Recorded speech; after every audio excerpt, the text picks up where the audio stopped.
Eric Zane Show podcast. This is a daily show where I discuss news, nonsense, and my personal adventures each and every day of the work week. The work week, I guess, typically Monday through Friday. Wow. Okay. So, what amounted to like a 15-mile trip from my house to Jacqueline's, I mean, seriously, was met with, in that amount of time, that's not a lot of time to have one incident on the road with another motorist, let alone two.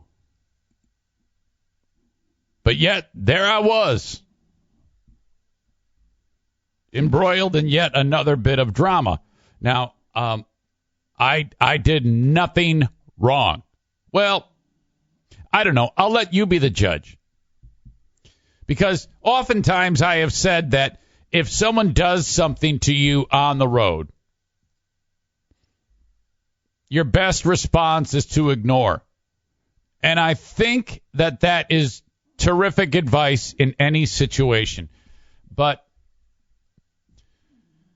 when you're calm, that's easy to say. If there is someone that is whatever, taking a run at you or saying something or doing something, and you have the ability to remain stoic, that is a gift from God.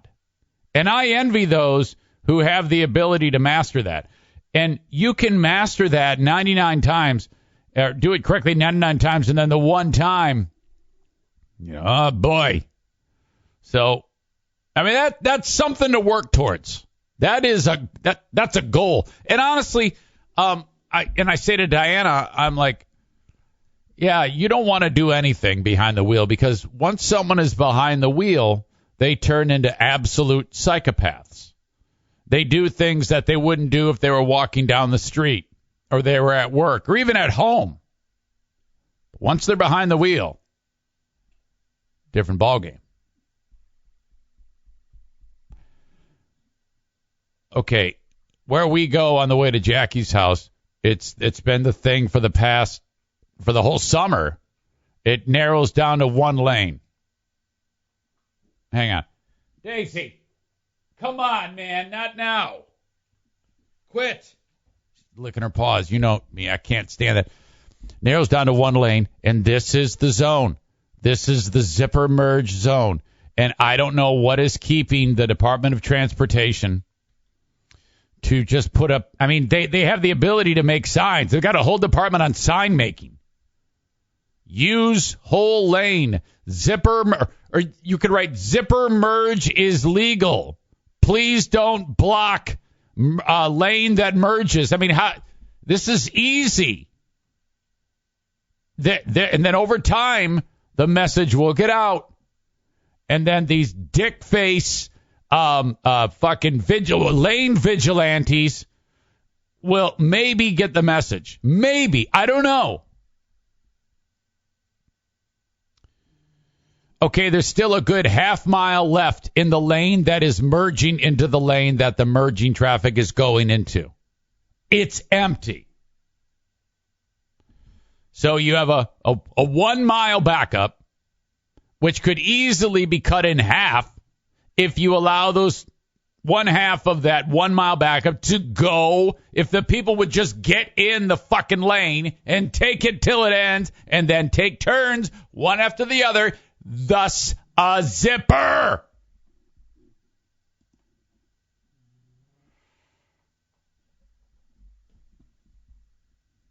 The half mile is, I can see it, and I can see the arrow saying, and it even says merge here. So they've kind of approached the whole idea of getting the word out. But it's not enough, because these are stupid people. Then I see it. Some guy gets out of the lane that the cars are merging into and kind of half-ass gets into the lane that is ending. It's me approaching him and then clear sailing for a half mile. All right, now, it's a really bold thing to get out like that for him to do that.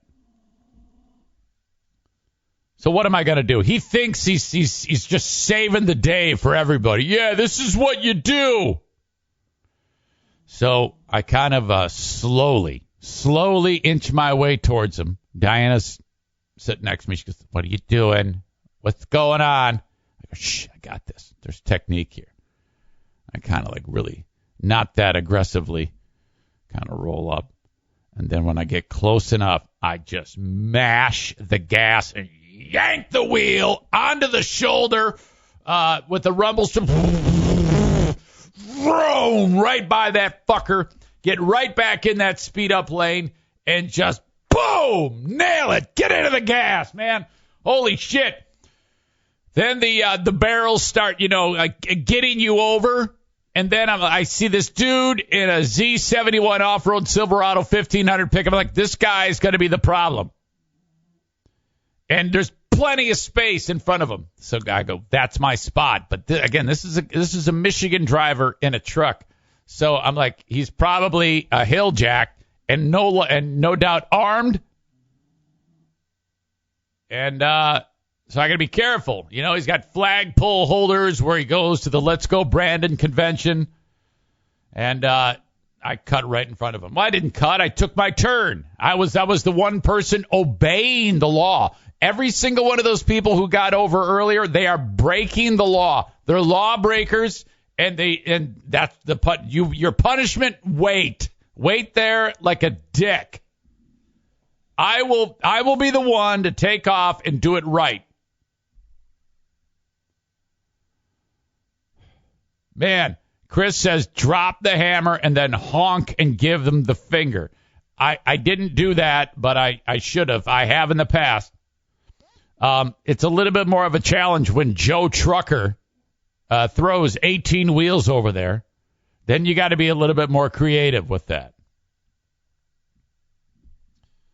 All right. So then a mile and a half later, okay, where this road takes you as you approach downtown Grand Rapids, it's curvy and weird. And, this is rush hour traffic.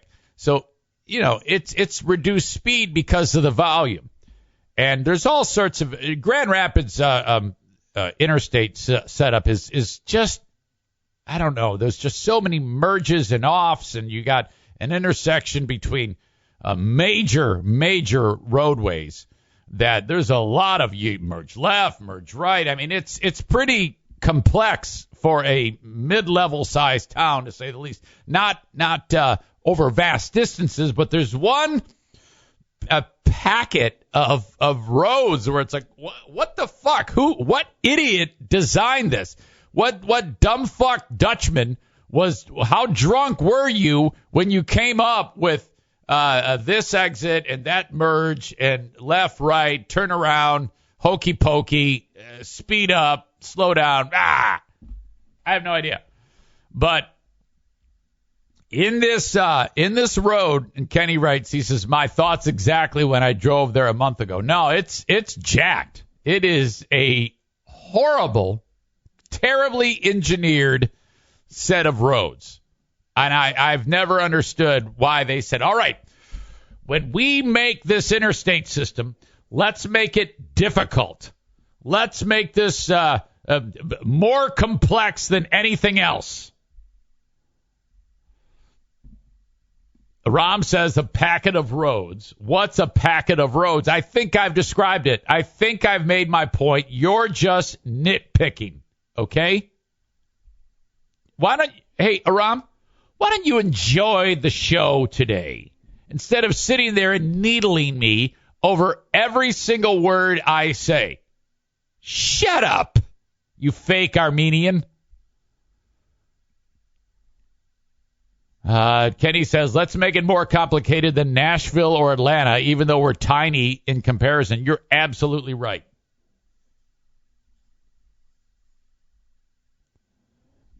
In this path that I'm on, it's very bendy and twisty, and traffic is slowed down to like just over 50 miles an hour. And there's only 2 lanes. And I'm in the right lane, and the people in the left lane we're all going the same speed because there's a lot of people merging on. You got to pretty much keep your head on a swivel in this, yes, packet of roads. Anyway, so the cars in the left lane, we're all going the same speed. It's like Daytona. It's just a pack. There's a guy behind me who is Kurt Busch. Or is it which one's the idiot in NASCAR? Is it Kurt or Kyle? Who's the one everybody hates? Anyway, he's doing that right behind me. And I can see he is enraged. And he doesn't like the fact that I'm going the speed I'm going. Again, I'm going the same speed as everybody else. And I'm quickly approaching where I have to exit to the right to get to Jackie's. And he is right there, bumper to bumper. I can see every line in his face. He's so close. And I've got my blinker on. I'm getting off right there. I'm not going to speed up so you can rip by me and cause an accident, cock. I've got my blinker on, and I get, as I'm leaving the interstate now, he buries the horn, and then up goes my middle finger. I just hold it up and don't even look at him as he drives on by. There you go. Sit on that, asshole. So I don't recommend it. But then again, I'm leaving. I mean, I say I don't recommend that type of behavior, but I'm exiting. So it's not like he's going to be able to catch up to me and shoot me. But in hindsight, that's a bad habit, because then the next time that I'm on the road and something like that happens, I'm probably going to want to do it again. You know, you can't. I'm a creature of habit. I should probably focus on just ignoring the other motorists when they do dumb things like that.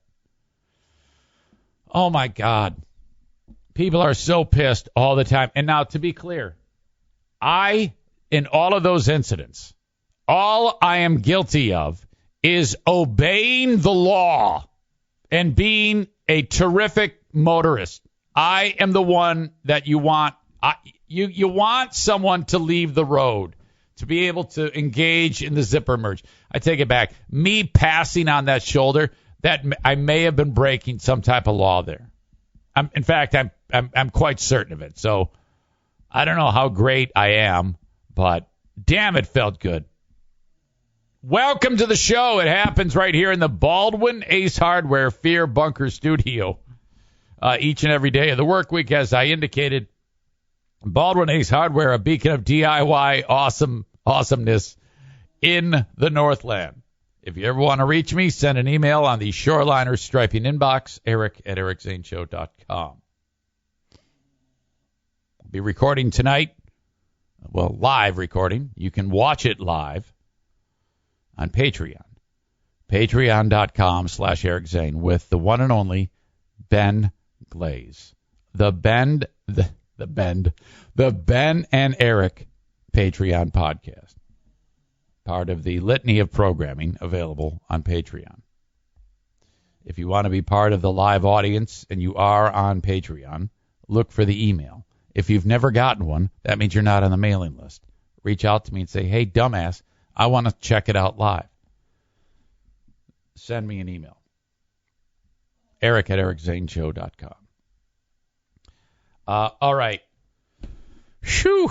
So yesterday, awesome, got together. We celebrated the birthday. Madison, 20 years old. Okay? And real simple. We go to Jackie's. We've got all of us there, ready to celebrate. And Madison says, I want an ice cream cake. Okay, hey, right on. This is going to be great. We have the ice cream cake with us. We've got the ice cream cake. We got the meal that we've eaten. It's Slaughter the Turks, chicken Alfredo roll-ups. Great recipe with garlic bread and vegetables. I mean, it's great. Getting together and then celebrate the birthday. Been doing this. Love celebrating the birthdays. Big on birthdays. What Diana is not big on is Well, I'll just say it. She struggles with certain types of desserts and refrigeration. Now, after yesterday, we now have 3 incidents of this in the past year. Okay? The first incident was we were at my dad's Sara Lee frozen cheesecake. Well, it's Sara Lee cheesecake that you buy in your grocer's freezer. And then you keep it in the freezer until you're ready to eat it. Okay? And it says that on the box. Keep frozen until ready to eat. Now, there's more instructions after that, but that's all Diana read. Keep frozen until ready to eat. Directly below that, it says thawing instructions. They didn't feel the need at Sara Lee to write, this must be eaten thawed, or this should not be eaten frozen. Okay? And because everybody knows you never eat cheesecake frozen. You don't need to write that because everyone knows that, except my wife. So she sees keep frozen until ready to eat, and we're at my dad's, and he goes, what are we having for dessert? Cheesecake, I'll get it. And I'm not paying attention. And all of a sudden, I see her with a knife trying to stick it into this. And I'm like, what? I thought we got cheesecake. I did. Well, cheesecake is not, it looks like you're trying to cut into a hockey puck.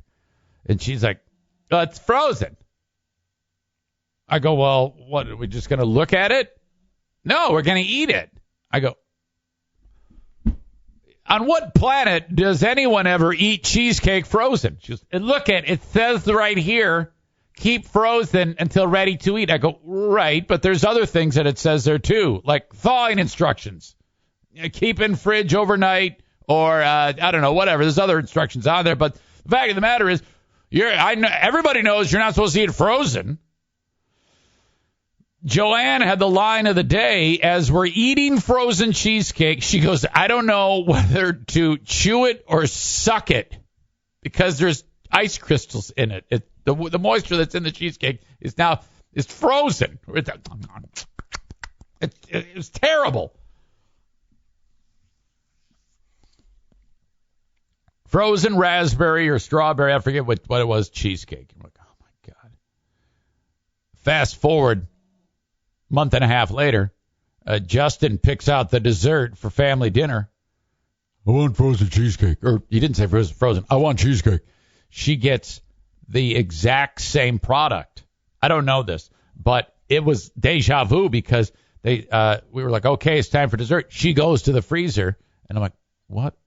And she goes, okay, here we go. And I'm like, wait a minute. Did you do this again? We had a big laugh over this last time. Did you forget all of what happened? She goes, no, this is frozen. It says keep frozen till ready to eat. I go, this is the same GD conversation we had last time. What? You got to be kidding me. She did it twice. I'm going somewhere with this. Don't worry, because I haven't even gotten into yesterday.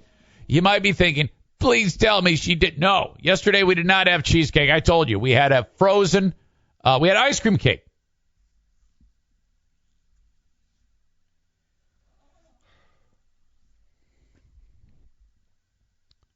Finished dinner, and she goes, "Oh, come on, hurry up!" She's getting the cake ready. You got to put the number 2 candle and the 0 candle into it. And I'm watching her, and the candle goes way into the ice cream cake. She goes, oh, boy, this is thawing. I go, well, did you leave it out? I mean, we've been here for an hour and a half, 2 hours. Did you just leave it out?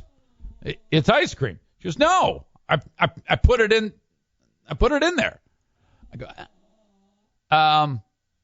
yeah, well, it's falling apart. It looks basically like pudding at this point. It's still holding its form to some degree, but you can tell it's struggling. I go, and she goes, here, let's put it back. I go, yeah, I mean, but you got it right out of there, right? And she goes, yeah. And so we open up the freezer, and I'm looking, and there's like no space for it. I go, where was it? And she goes, well, I don't know, just put it in there. Now, that's the first clue that there's some real. Is anybody figuring out yet what she did? And this is a side-by-side vertical door, French door, freezer, fridge setup. Okay. We moved something out of the way in the freezer, and I set it in there, and I'm very suspicious. And then I think she felt a little sheepish about that. And then someone says, I forget who brought it up, and said, did you maybe when you got here put it in the fridge? She was, yes, I did. So she didn't want to admit it, but yeah, she put the fucking thing in the refrigerator, and it's melting. Oh my God. And I go, what is it with you? What you? And she felt she didn't want to laugh at herself. I go, no, I actually said, I go, right now you feel like an idiot, and you don't like the fact that we're all about to point and laugh at you for this one. But you will. You're not going to right now. But that's it. Ram says she can't be in charge of dessert anymore. That is such a sad story. Aram, I like you again. You're back to being Armenian. That's a funny line. Wow. Corey, come on. Corey says, this is why women shouldn't have equal rights. You asshole. You can't say that. Oh, at least she didn't leave it in the car, says Maureen. Of all of the amazing Slaughter the Turks recipes, and yet the Queen of the Forest cannot figure out ice cream or cheesecake. A couple of you figured it out. Kenny said refrigerator part. Chris says for sure it was in the fridge. My God. Kenny says Diana's brain, cheesecake, frozen, ice cream, refrigerate. Oh, my God. Yeah, so there you go. A good time had by all. So it firmed up to some degree, but we cut into it, ate the cake. Off we go. Happy birthday, Madison, 20 years old, and leaving us again. She is packing, getting ready to leave for college, year 2. Oh, my God. Yesterday, more on college a little later on because, hey, how about that? $10,000 debt relief. Oh, my God. I don't usually like to tease stories, but, this one, holy shit.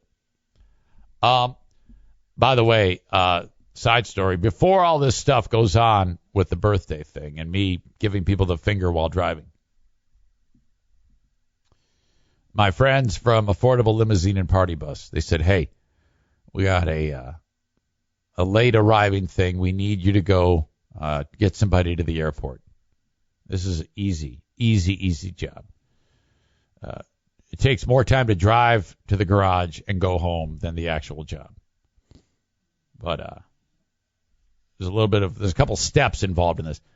I have to drive to the cleaners in beautiful Jenison, Michigan. And this lady is the nicest lady that works there. I love her so much. She is always just so helpful and giving me all these motherly advice things and she knows Diana very well, and she's always I don't know, she's just fantastic. And this is the lady who made me, well, this is what she said. Not long ago I delivered a couple shirts, or I dropped them off to be cleaned. This is some time ago actually, but I've told this story before. And well, I don't know what it is, but whenever I wear a collared shirt, sometimes I'll wear it and then take it off and put it back on the hanger and wear it because I wear an undershirt underneath it, so it's not like they're filthy or anything like that. But the collar touching my skin, it gets dirty. Okay, and you can see the dirt on the inside of the shirt. And so, it's a little gross. So you don't want that to get too bad. So you have to take the shirts. I've always taken I don't put my shirts in the dishwasher, clothes washer. I always take them to the cleaner. They last longer. And I take the shirts there, and and I go, yeah, here, I forget her name. And I'm a little sheepish about the fact that it's gross. It's dirty. The collar, the inside of the collar. And she goes, oh, wow, look at that. And I'm like, oh, fuck. And I go, yeah. She goes, you know what? What a good thing this is. I go, I'm thinking, she's going to lecture me about cleaning my shirts. I go, yeah. She says, that's a sign of strong health. That is a good thing. You are healthy. Oh, my gosh. Look at that. Look at that shirt. That is a wonderful sign of excellent health right there. And I'm like, what? You made that up. You must have made that up just to make idiots like me feel better. That's not a sign of good health. That's a sign of greasy, gross Armenian skin is what that is. That is filth. That's all that is. You're lying to my ears right now with that. So I have to go to the cleaners yesterday, and there she is. I love her so much. I wish I knew her name. And just the sweetest, flirtiest older lady you're ever going to meet. I had interactions with flirty ladies all day yesterday, and I'll get to that in a second. So she's all flirty and sweet and nice, and I'm always flirty too. You know me, charming as can be. And I say, okay, now these clothes that you're giving me, I need to put them on immediately.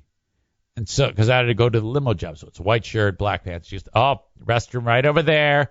But there's no place to hang the clothes, so leave the rest of the clothes you're picking up on this hanger grabber here. And I don't want them to get dirty. We just cleaned those for you, Eric. I go, you got it, Missy, whatever her name is. Get changed, come out, and then now, it's black pants, black shoes, long sleeve white shirt. Black tie, black vest. The vest does it. The vest always brings it all together. If someone's wearing a vest, it just puts everything on a different level. Accessories, bright silver watch. Always wear a championship ring on the right hand, on my right hand, because it's just an icebreaker. People want to talk to you about it. It's a way to get more tips. It's a simple thing. I come out and she goes, "Oh my!" And I'm like, "Thank you. You're lovely. I love you so much. Okay, see ya. Bye." Pick up the car. It's this beautiful Navigator that they have there, and I got to pick up this super rich dude. Now, I don't want to go and say what this guy is the CEO of, but let's just say this is a massive company, huge, and like so much so that I look it up and I'm reading about the dude. And hang on a second. Bruce, come on, man. I'm stalking him out beforehand. I pick him up at the corporate headquarters. You can probably get an idea of who he is by just thinking about all of you got some major corporations here in West Michigan. So you can narrow it down to probably 5. This is a big deal. I go, oh my God, I'm picking this guy up. Holy shit. And so I'm like, everything's got to be Mr., yes, sir, no, sir.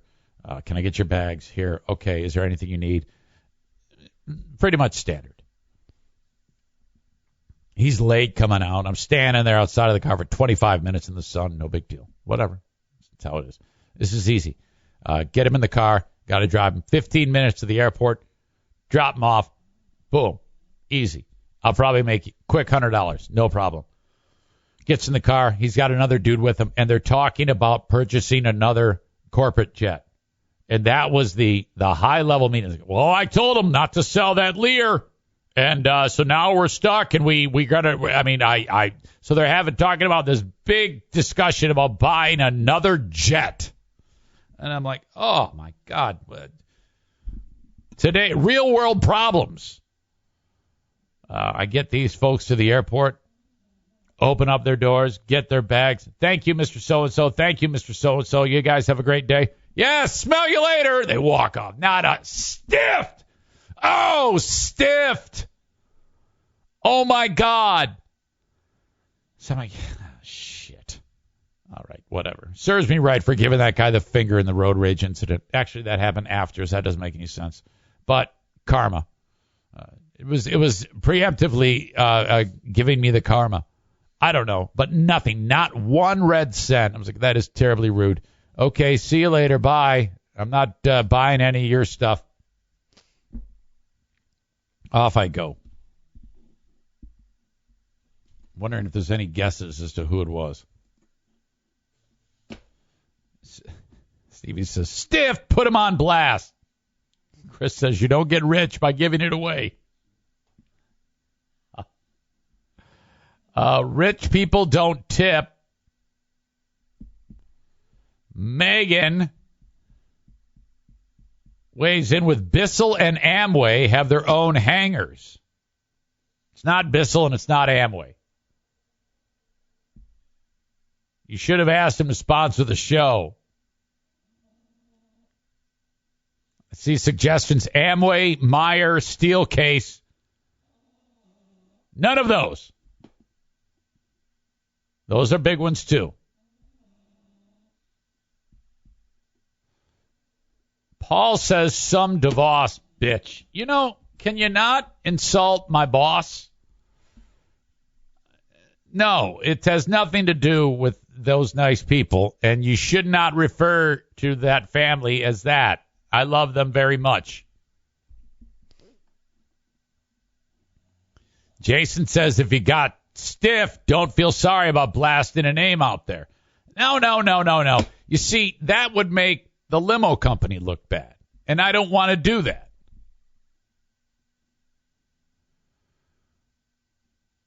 Getting warmer. Megan says Gordon Foods. No. Van Andel. No, has nothing to do with pyramid schemes. Steelcase, X-Rite. No. Nope. Applied Imaging. No, it's not. It's not known as Applied Imaging anymore. It's Applied Innovations. Your boss. He says, your boss? No. Mr. Dan DeVos signs my checks for the Grand Rapids Griffins, and I see him several times a year.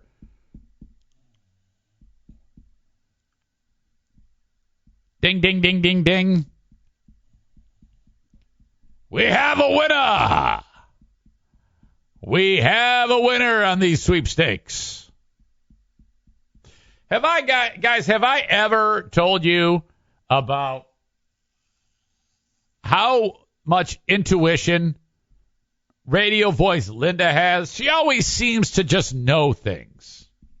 You know, it doesn't take her long to figure stuff out. Have I ever gone down that road with you? I might as well just come out and say it, for God's sake. All right. Anyway. That's funny. Oh, my God. I drive back to the garage, and in the driver's lounge there's a really nice lady who books the drivers, and I don't know who this other person was that walked in there. And I walk in, and she's older, and I come walking in, and I swear to God, she stops her thought that she's having with the employee. And she goes, "Oh my God, do you look cute?" And I go, "Oh." And you know, I don't know about you, but I love that. That is huge with me. I am a sucker for that, and I don't care if it's a guy or a girl. She goes, "Oh my!" Stops her words. She goes, "You look cute." I go, "Well, thank you. You're very kind. I appreciate that very much." So I fill out some paperwork, and then I go into actually I'm outside talking to one of the other employees, and this lady comes out again, and she goes, oh, my God, I'm serious. I can't get over it. I can't get over how cute you are. And I'm like, well, you have just made my day. She says, oh, come on. You hear that all the time. These are all things you can say if you're like over 65 years old.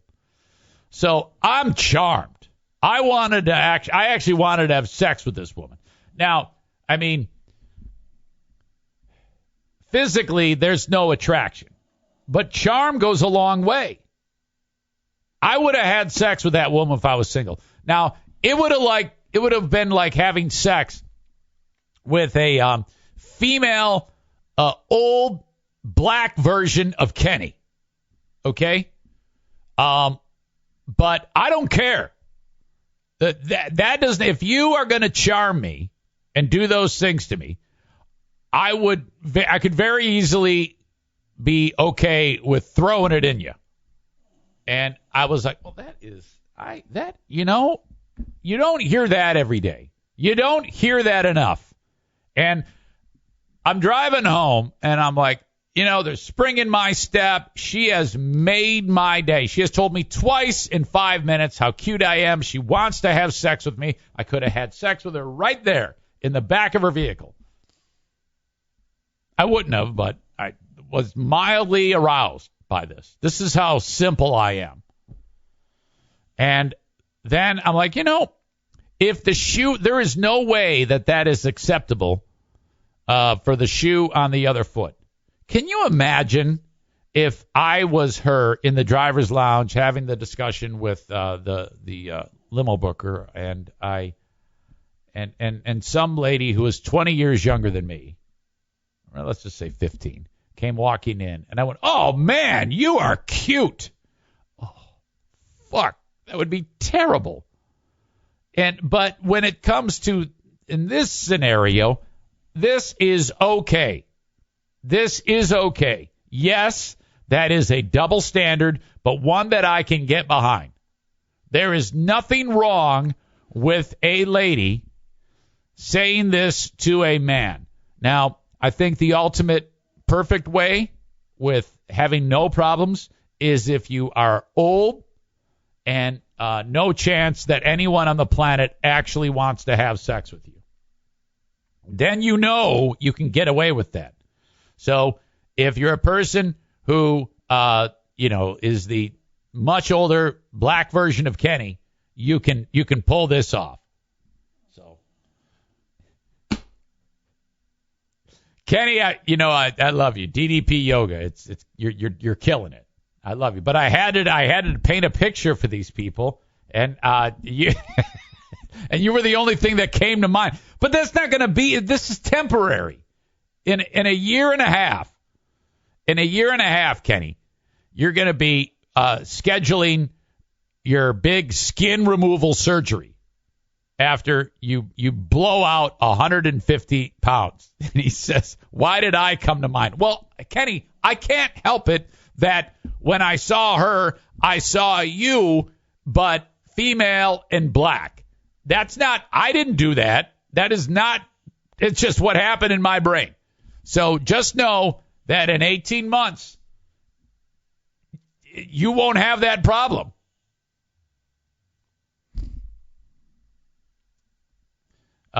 Chris in Maine says the nail can always tell the hammer it's cute. The other way around, it's assault. Jesse says, Kenny, Eric is thinking about you while talking about his mild arousal. Well, I can't say that I've been ever aroused by a man. In fact, there's no way I have. I would say that there are several men that I think are absolutely gorgeous individuals, but I wouldn't want to be nude with them. Not aroused. I would say they're gorgeous. Like Austin Butler is a gorgeous human being. Elvis, even fat Elvis, was attractive, in my opinion. That's on my mind because I recently saw that film, but I'm just giving you an example. Aram says Kid Rock and Dog the Bounty Hunter. No, I didn't want to have sex with those people. I was just thought that they were very attractive. attractive people. And I never really thought Kid Rock was attractive. I just loved his music, which I don't anymore. No, I take it back. I like some of his songs, but God, he's so stupid. He is so unbelievably dumb that I can no longer look past the stupidity. You know? So that's that. Wow, 43 minutes. You know, why am I even promoting Twitch if I give the people on Facebook, Twitter, and YouTube 43 minutes of show? I am kicking you people off on Facebook, Twitter, and YouTube. And you must go to twitch.tv/Eric Zane Live if you want the rest of this shit show. Dean over at the limousine company, not boring Dean, but there's a dude named Dean that works over there. He says, podcast still growing? I said, yeah, I don't know how. I go, it's the worst. It's so horrible, yet people keep coming back. And yes, the audience keeps growing somehow. I don't know it's stuck. I'm stuck with it forever. It's as terrible as it is. People love it. And he goes, well, good problem to have. I go, I guess so. All right. So for you folks on Facebook, Twitter, and YouTube, you need to go to twitch.tv/Eric Zane Live if you want the rest of the content as it goes. Okay, go there, fill out a little, create a little, name for yourself. Jesus, I can't even talk. And follow the show and subscribe if you like for free with Amazon Prime. You can do that. Click on the red button, follow the steps. Otherwise, you'll get some commercials. But so you got to follow, and if you like, subscribe. If you don't have Amazon Prime, you can throw $5 at it if you like. Totally up to you. Otherwise, just sit through the commercials. No big deal. Who cares? Whatever. And then wherever you download audio podcasts, after the show is done, all of this becomes the audio podcast. Apple Podcasts, Spotify, Stitcher, Castbox, Twatter, Twitcher, Fapper, all of those. Okay? So there you go.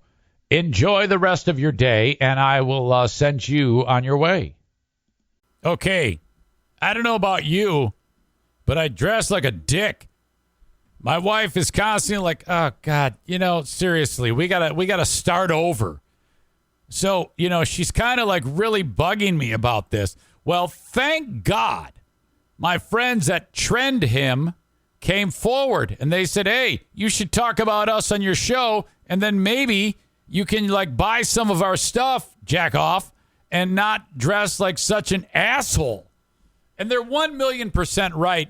Trend Him has been around since 2007. They offer accessories. So, I'm a work in progress. I need an overhaul on everything.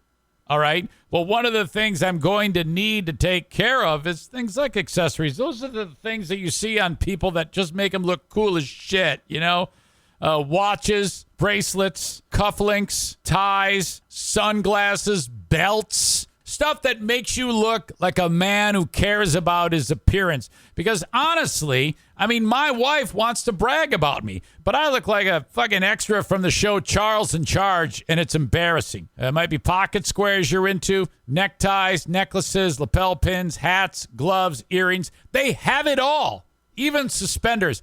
Okay, so this is awesome. I want you to go to this website.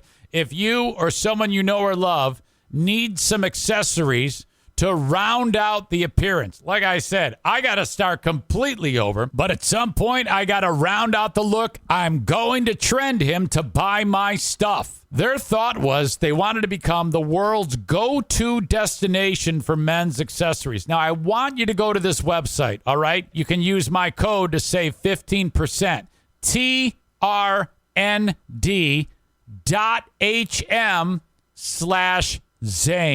trnd.hm/Zane. With that, you can shop, and when you do shop with that code, my name in there, you will save 15% on your order. So go there and just check it out. Do your little online shopping of what you want. They even have beard care for you guys who have those fantastic beards. All of the accessories you could possibly imagine under one web brand. Trend Him. trnd.hm/Zane. trnd.hm/Zane. Okay, thank you, Fitbod, for sponsoring the show. All the time that you have your face buried in the phone, isn't it about time that you got something out of it?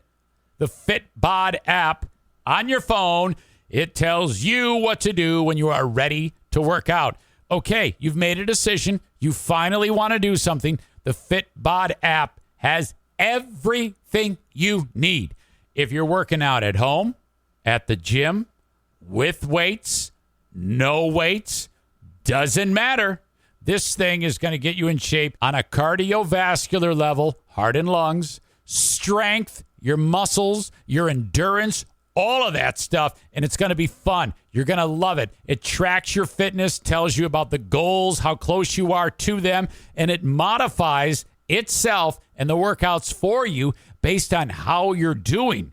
How? I have no idea. It's that $10,000 word that everybody uses nowadays called algorithm. But this is what I want you to do. This whole thing is free for you to try out. Okay? You can try it free at fitbod.me/Zane. Now, if you do fitbod.com, you're going to wreck everything. So don't do that and listen to me for once in your life. Try this for free. fitbod.me/Zane. See for yourself how awesome this is. And my gosh, you're going to get the workouts. Stick with it, okay? You know, Rome wasn't built in a day. You're going to get this done, and I believe in you. You can also get 25% off of your subscription and try out the app for free when you sign up now at fitbod.me/Zane. One more time, 25% off your subscription or try it free at fitbod.me/Zane. Now get after it. Of course, Twitch and Facebook are brought to you by Irvine's Auto Repair, Grand Rapids Hybrid, and EV. Twitter is brought to you by Blue Frost IT, and YouTube comes to you from Frank Fuss, My Policy Shop Insurance. Okay, check me out on Patreon when this one is all done. I'm going to tell you about something I saw on one of my favorite sites called Quora, which is basically dumb people asking questions, and then smart people who subscribe to it have an opportunity to look smart and give you an explanation based on their experience and what they do for a living or their education background. And the question was asked, what is the most destructive weapon ever created? And, I mean, you might think, well, a nuclear bomb. And this one, yes, is nuclear. But when I tell you what we had planned with that, and thank God it's no longer a thing, you'll be like, what the hell? In a lot of ways, we should probably bring it back. But I'm going to tell you about that on the Patreon. You're going to be like, what the hell is that? Unbelievable. Patreon happens shortly after this podcast finishes, the free one, each and every day. It is commercial free, and it is supported by you, the audience. I just had a nice gentleman sign up yesterday who actually I have to keep nameless. And the reason why I have to keep this person nameless is because it's sensitive. If I even say that what the person's name is who signed up, it's going to put some people on high alert. And if I say it, I'll be tempted to talk more about it.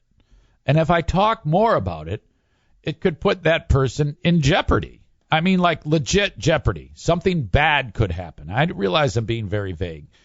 But let me just say that when I saw this, I was like, fuck yes. Oh, my God. So I immediately found somebody who kind of became a new best friend who I hit it off with. And one day down the road, I might be able to tell you about who this is. And this is not a person who's famous, but the circumstances around this person's existence and to why I'm interested into it is that's famous for a lot of people who listen to this show. It's a famous circumstance. Is that not? What a tease. Oh, my God. You're like, tell us. You asshole. Tell us. No. No. Anyway, this nice gentleman signed up on Patreon, patreon.com/Eric Zane. I wish you would too. If you're enjoying the free podcast and you are not on the Patreon, please consider it because, A, it helps me keep the lights on and the dogs fed and the vet bills and all that shit. And it's just fun. I over-deliver on the Patreon, and I try to do my best to make it so that you have something to listen to as much as you're working, okay? So between the free podcast and the Patreon, you're looking at about 25 hours of content each and every week. So there you go. Sign up. Thank you. Even if it's just a month. I get it if you have to cancel. Okay, if you are signed up monthly, do this. Like if you're like, oh, man, I'm signing up and I'm never getting out, convert it to a yearly. You can do that at any point. So if you sign up for $10 a month and you know you're going to be there month to month, sign up for a whole year and I will give you a 10% discount. That's the way to go because it's $120 for the $10 a month for the year. Now it's $108, so I saved you enough for, a case of cheap beer. All right. Fuck, these shows. I've got an hour and 11 minutes left, and it's all sponsors. It's a good problem to have, frankly. I got a question. Eric, relatively new. Why do you sometimes during the live stream stand up from your chair, stand on one leg, and extend the other leg out? Technically, this is a yoga pose. I think it's a hybrid version of Warrior 3. Are you familiar with Warrior? I think it's Warrior 3. Warrior 3 is when you're on... Hang on. You're on one foot with the other foot out. And then hands go forward. So you have to maintain the balance like this. This is Warrior 3. Balance is not my strong suit, but I can pull that one off for a little bit. But this one's different because I'm supporting my weight with my arms. I do that to stretch out my legs, because my hips hurt all the damn time. Radio voice Linda says, be sure to invite them to tonight's podcast.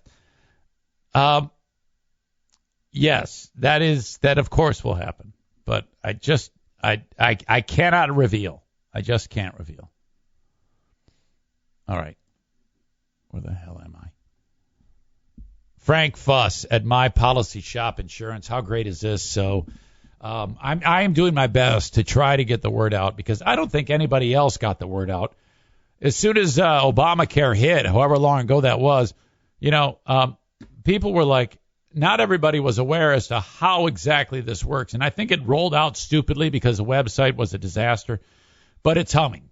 I've utilized Obamacare for almost 4 years now. And I'm so thankful that every step of the way, I have Frank Fuss, the licensed independent insurance agent / broker who can help me when it comes to enrollment every year. Year one, I did it on my own, messed it up. Never again. And I owe it all to Frank. And I've never paid Frank one red cent. His services are free. Reach out to him. You can do it one of two ways. First, go to the website, buyinsurancehere.com, and just fill out the form. Next thing you know, you're talking to Frank. You get started on this early enough in the day, by the end of the day, you can have a health insurance policy. Eric, how do I pay for this? Some of you don't know, but the way the government does this now is you pay a percentage, a portion of the premium for whatever policy you choose, whichever one works best for you or your family. The government gives you a tax subsidy to cover the rest. If you keep your income under a certain level as you're self-employed or maybe your employer doesn't offer insurance, you don't have to pay that back. Okay? If you do meet the threshold, you will have to pay it back. So plan accordingly. 616-914-4070. So there you go. That's how that works. You can call or text Frank, and he can help you every step of the way. He's also the Medicare Advantage Plan expert and Social Security expert. If you or someone you know or love is getting set to turn 65, he's going to help you in that planning. You know, you don't want to just like, oh, hey, I'll just figure it out as I go. No, because what you might do is you might sign up for something, or you might not sign up for something that is entitled to you, various prescription coverages, or maybe you're signing up for a plan to support you in Medicare that isn't that great. That was the case with our beloved NFK here in the household. Because of Frank, he signed up Kevin for a much better insurance plan through Medicare and basically covered 100% of his neck surgery that would have cost him a whole lot of money. My point is, when it comes to these things, Medicare, Social Security, Obamacare, Frank's the guy. And again, you don't pay him. 616-914-4070. Megan from Irvine's, what time on September 17th am I driving onto the premises for the Irvine's car show? Because I will be there, and I want you to be there. Okay? That is benefiting CASA of Kent County, Irvine's Auto Repair, Grand Rapids Hybrid, and EV. Raveland 94, welcome to you. First time chat. Glad you are here. Now, Irvine's, in addition to helping the community, they're in the process of finishing up an expansion of their business because of the terrific clients that have made them who they are. Very, very cool. And they are incredibly equipped to serve the public. And if you reach out to them, Irvines.com, E-R-V-I-N-E-S, Irvines.com, you will see all of the amazing Google reviews of the customers who are so happy with what they offer to repair your domestic, Asian, or European vehicle. Irvine's Auto Repair, Grand Rapids Hybrid, and EV. You can also call them at 616-532-6600. On Car Show Day, just seeing Megan, Jamie, Eric, and Bruce is reason enough to go. These are the superstars, and oh, by the way, I'll be there, wrecking all the pictures. The verdict in the trial against the fire department and the Los Angeles County Sheriff's Department, they're accused of doing terrible things when Kobe Bryant's chopper crashed into the side of that mountain. The wife of Kobe Bryant, Vanessa Bryant, she found out, wait a minute, what? What happened was when that helicopter smashed into the mountain, and that, sometimes you hear about a helicopter crash where it's kind of like, lazily, slowly crashes to the ground, and then the rotors go into the ground. This was not that. This was high speed. We don't know there's a mountainside there, and it smashed into the side of that thing at like 80, 90, 100 miles an hour, maybe more, obliterated into a million pieces. And so, yes, that's it. Now, when the first responders showed up,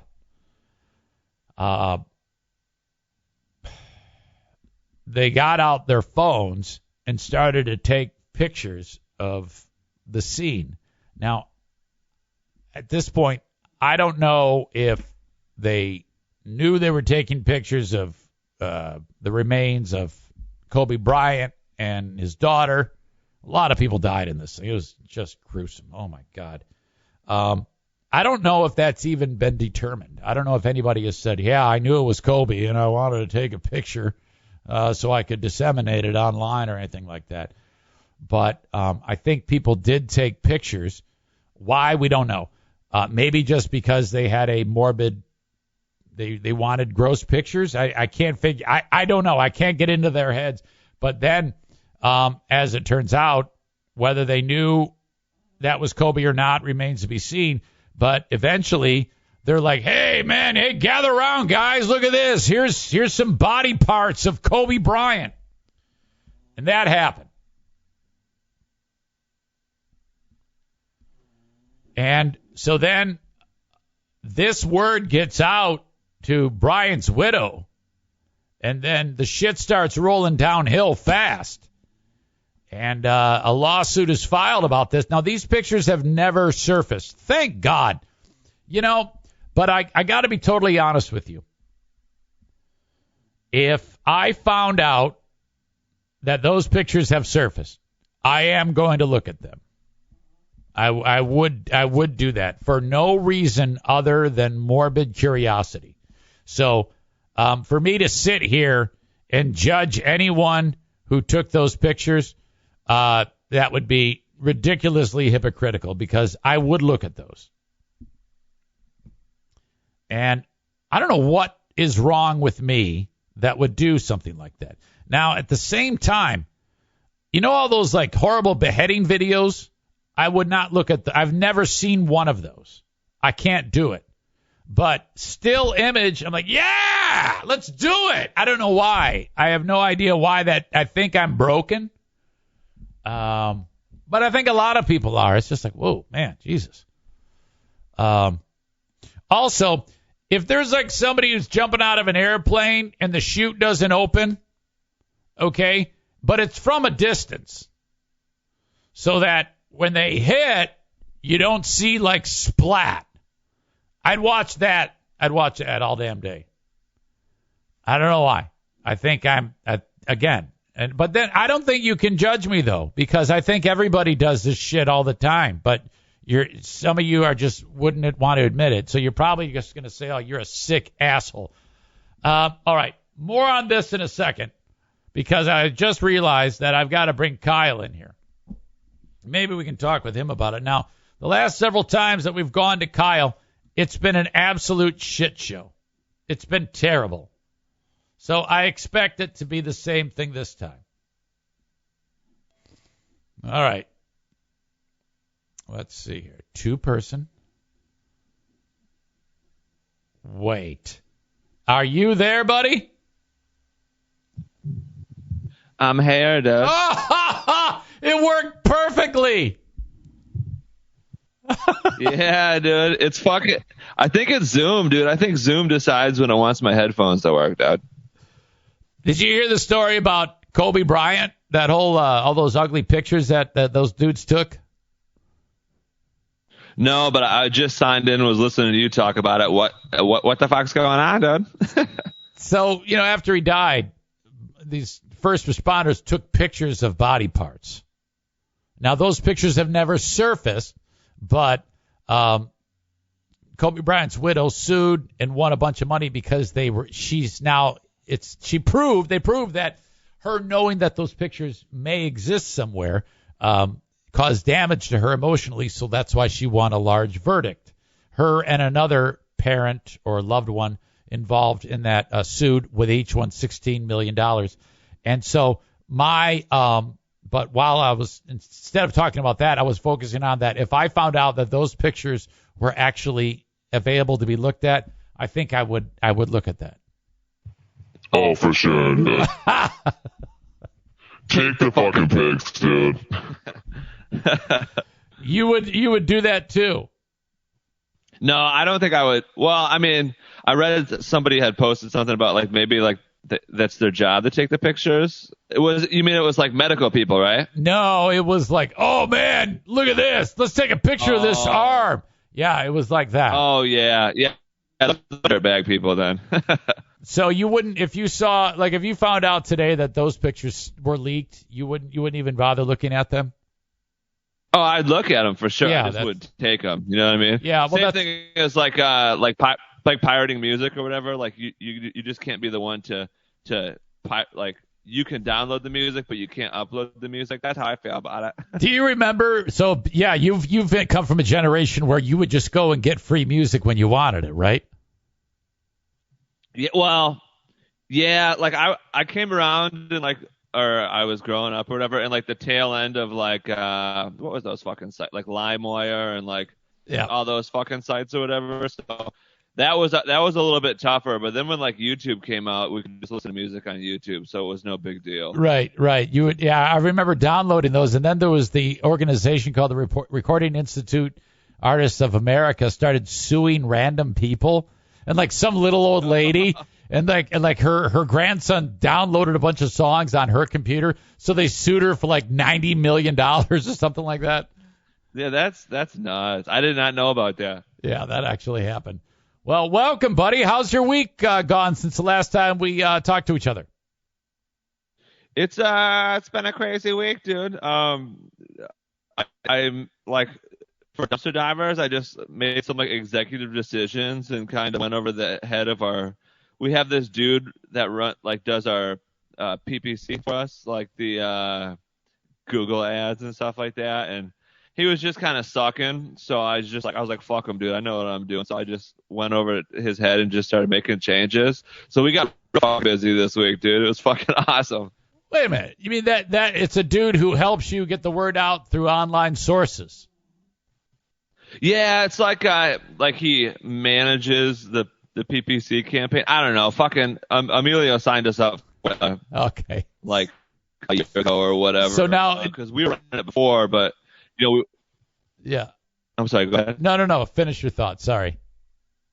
Yeah, I was just saying, like, we were getting like busier and busier, and like Emilio was like, he's like, we don't want to deal with it no more. So we outsourced it to this guy, and I'm like, this guy, dude. So, right. You know me, I'm like, I know stuff, even though I act like I don't, but I'm kind of a perfectionist. And I was like, dude, it's too fucking slow, dude. So I was like, screw that, dude.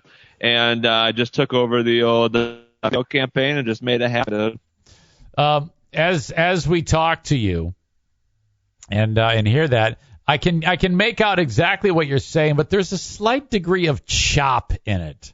It's kind of like it's coming out like all weirdo and digitized. Is there anything that you're doing because I know you're in the right spot, but for some reason sometimes it doesn't cooperate. Dude, I think it's fucking Zoom, dude. I'm telling you, dude. Like right now, I clicked on like my internet thing, and it's 100%. Oh yeah, I think it's fucking Zoom. Yeah, I don't know. Whatever. Well, I'll just keep an ear on it. If it gets too crazy, I'll just pick up the phone. But I'm just happy. I'm telling you, dude. I'm just gonna start coming to your fucking house Thursdays at 9 a.m. Dude. You can. Why not? If you're in the market, if you're in the area, just drop by. Yeah, dude. I'm gonna start doing. I'll just plug my fucking mic in, dude. We'll just fucking go to town, dude. Hey, I was telling the audience earlier that yesterday it was a pass on the shoulder as I passed a guy at the zipper merge on 196 who was blocking the lane. You motherfucker. Oh, that was sweet, dude. I had a half mile of smooth sailing, and then I cut off the fucker at the front of the line, and that was it. Dude, you would survive well in what were those movies called? Like not Thunderdome. What was that movie that fucking Charlize Theron was in like not too long ago? That was like a remake of like a movie from the 80s. Mad Max? You know what I'm talking about? Yeah, Mad Max. That's you, dude. You'd be fucking thriving in that world, dude. do they have zipper merges in Mad Max? No, dude, but they're fucking anarchists, dude. They're just driving all over the place, doing whatever the fuck they want. I didn't actually see the movie, but I saw the preview, so that's what I'm assuming.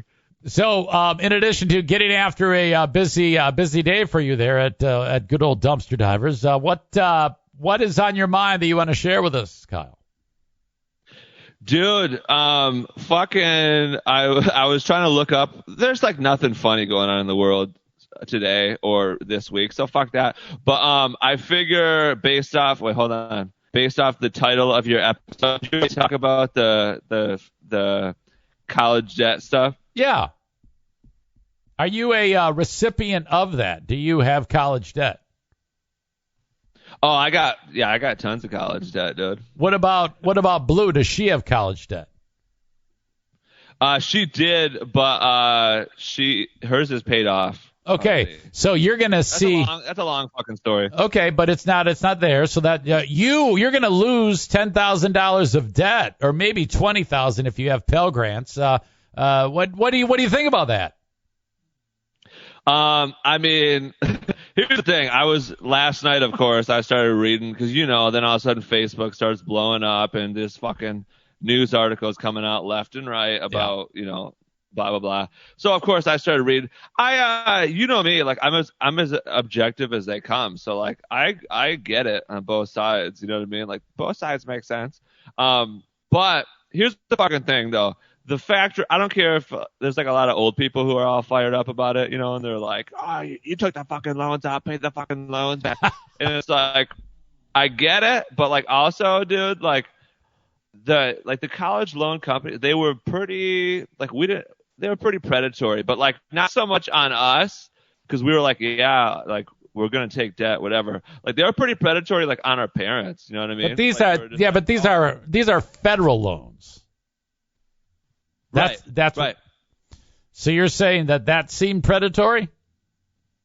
Well, I mean, they're federal loans, but like they are through like companies. You know what I mean? Like, it's not like you didn't just like get the loan like straight from the government. Like it like came through a company. Gotcha.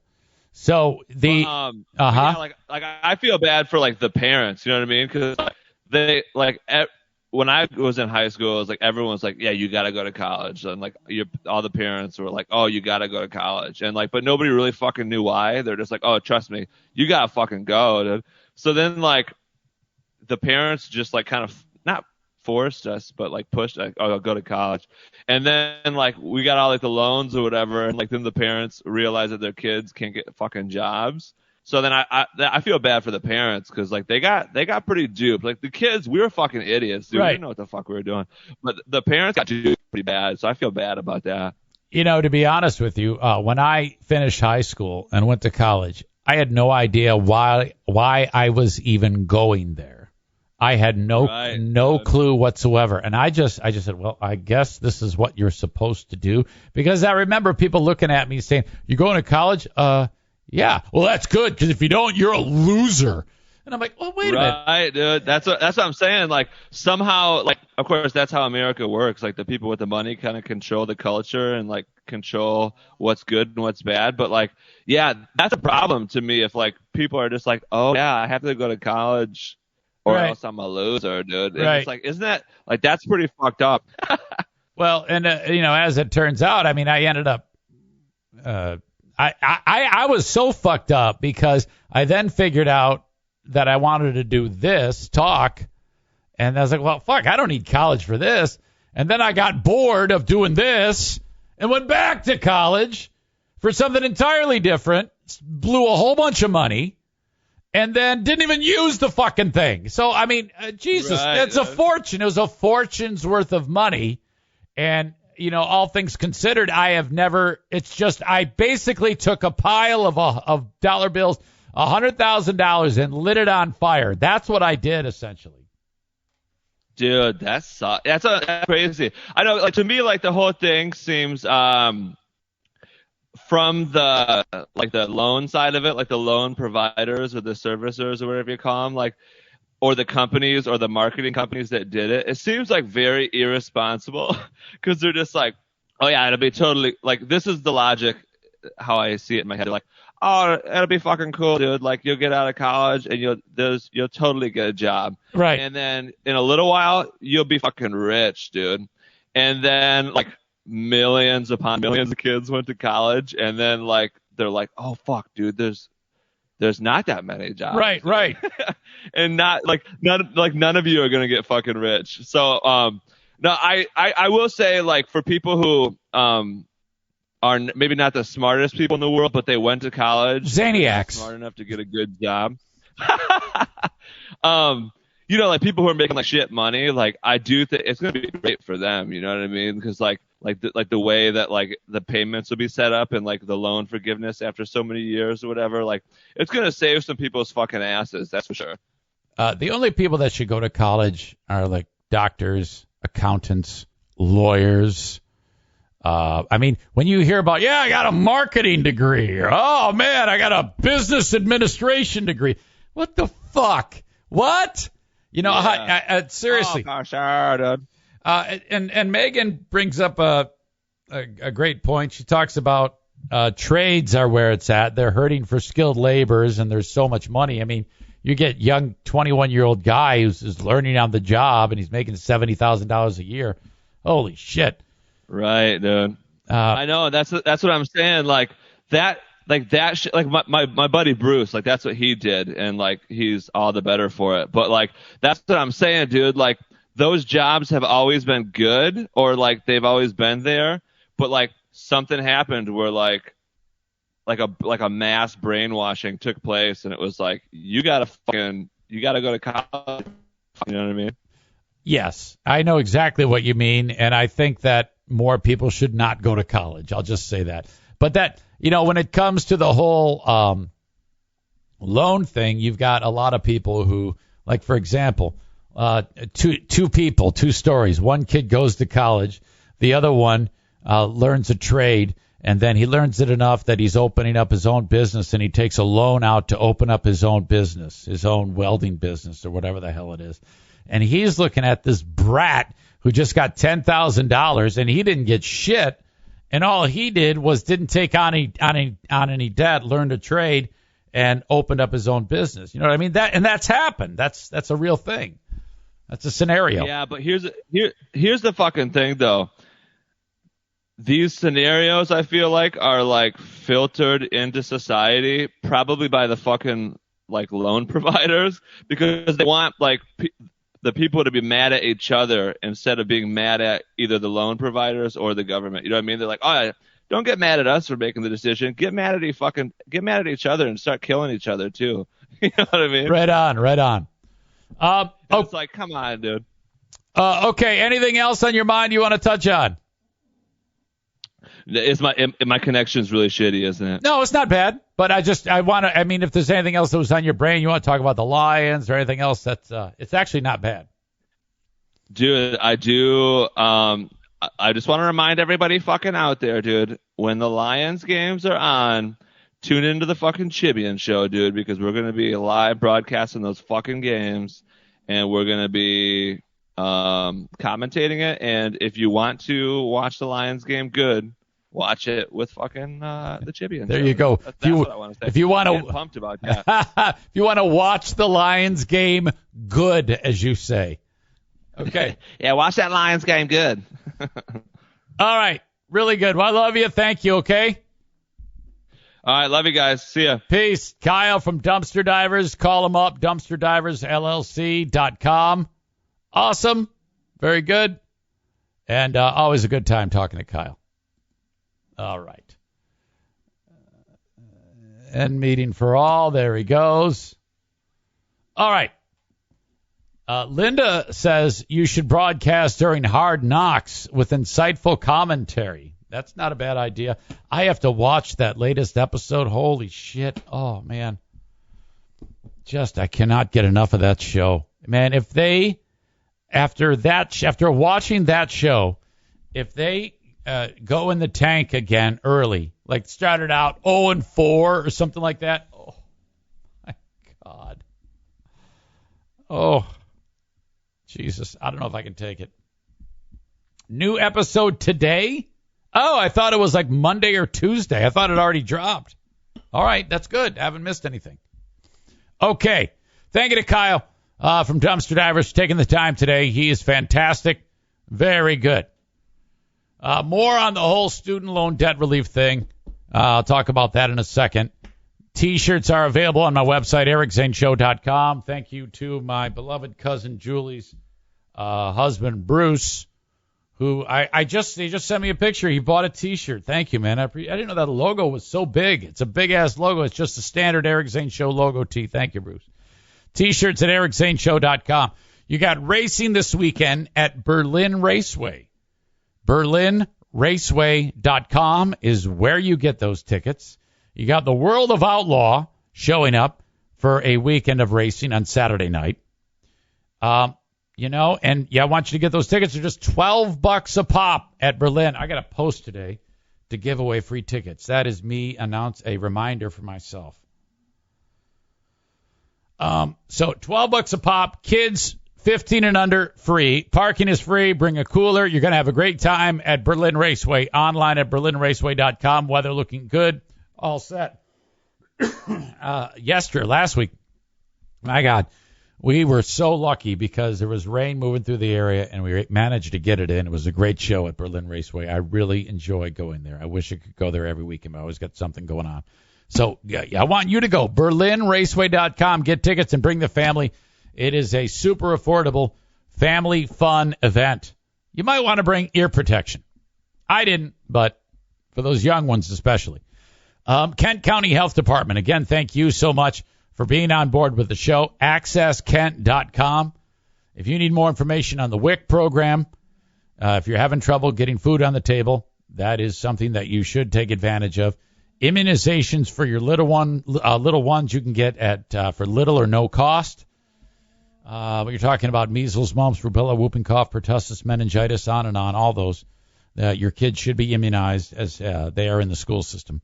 And personal health services, you might need an HIV test. I know this is all awkward stuff to talk about, but that's what they focus on. And they want me to make you aware that August is, of course, Breastfeeding Awareness Month and the importance of breastfeeding a newborn for those critical months and time after a birth, of course. If you need more information, go to accesskent.com/health. So, okay, let me go back to the Kobe Bryant thing because there's a little bit more to it. Wow, what a ridiculous thing. The fact that so then Mrs. Bryant finds out. This is a tough ass lady right here. I'll give her a lot of credit. She's the one who, when Kobe had the big affair thing way back in the day, they managed to work it out and fix the marriage somehow. I give people a lot of credit when I hear about those things. She was one of those. So there you go. And then having to suffer now with the loss of a daughter and her husband. And then she finds out that some of the assholes that were the first responders, somebody started shooting pictures. And then as it goes, by the time this started to make the rounds, the story, those pictures were kind of circulating. And they were being shared and airdropped. There are people that haven't been identified who have those pictures right now. Jurors listened to 11 days' worth of graphic testimony. Witnesses during the trial included a deputy who said he showed images from the scene while sidled up at the bar. Hey, guys, look at this. Here's Kobe's arm. Another deputy who said he shared photos while playing a video game. So I can't figure out if he, loaded them, on the screen while he was playing or what. Or maybe he held them up to a camera. Maybe that was it. A deputy who sent dozens of photos to someone he didn't know. What? And a fire official who showed the images to other personnel during an awards ceremony cocktail hour. I would have done the same thing. If I had those pictures, I'm just being honest with you, I would have done all of the things that these idiots would have done. But I'm an idiot. I wouldn't have thought twice about it. I wouldn't have thought for a second that anything bad could have come of this. They may not have known that anything bad could have come of this, and let's be honest here. Something as remarkable of a find as that's a bad word for it. The morbid curiosity would be so strong you wouldn't be able to resist looking at it or sharing it. It's just the way some people are wired. Not everyone. Some of you would not do that. I'm admitting to you that I would. In September 2020, California Governor Gavin Newsom signed an invasion of privacy bill called the Kobe Bryant Act that makes it illegal for first responders to share photos of a dead person at a crime scene. So I guess what they were doing wasn't anything illegal at the time, but civil suit, you have different parameters to prove that you've done something wrong or someone's done something wrong. The misdemeanor crime is punishable by up to $1,000 per violation. Well, that sounds to me like Gavin Newsom jumped on the bandwagon to kind of make a grandstanding bullshit law over something like this. I have signed an invasion of privacy bill. I'm calling it the Kobe Bryant Act.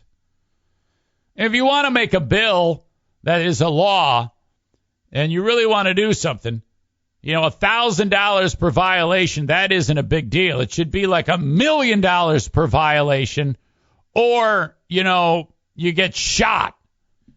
I mean, this is stupid. Coincidentally, Los Angeles named Wednesday, August 24th, as Kobe Bryant Day to honor the Lakers star's 2 jersey numbers 8 and 24 that he wore during his NBA career. The defense wanted to separate emotions from legality. Deliberations on Wednesday argued that the trial is a, quote, pictures case with no pictures. That's a good point. Noting that the gruesome photos of human remains have never actually been seen by the public or even the plaintiffs. So basically, she was awarded $16 million because of the knowledge that they may exist. I would say they probably do. No pictures is good. No pictures means no public dissemination, no risk of other people making mistakes. The county attorney said in closing arguments of the trial, representing the defense. In an emotional rebuttal, the lawyer for Kobe Bryant's widow argued Wednesday the actions of the county in taking such photos were reckless and inhumane and caused emotional distress. A jury agreed.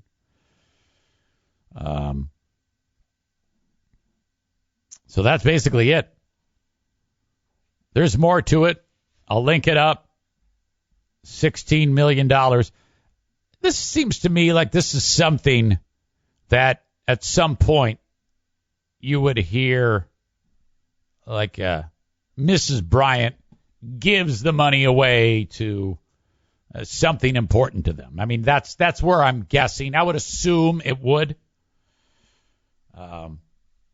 But we don't know. It doesn't say. I mean, can you imagine if she doesn't? If she just pockets the money and just spends it on shit? I mean, she could. She could do that. Does anyone ever pay up in lawsuits like this? I look no further than O.J. Simpson. O.J. Simpson lost a civil suit to the Goldman family. I remember it. The dad, Fred, come out with his Raleigh Fingers mustache out of the courthouse. He's like, yes, we did it. We did it. We won. And he hasn't seen a penny. And the Jews, hey, Twitter world, fuck Fred Goldman. I'm not paying him a dime. And I like how the juice is always like talking about fantasy football and shit and college.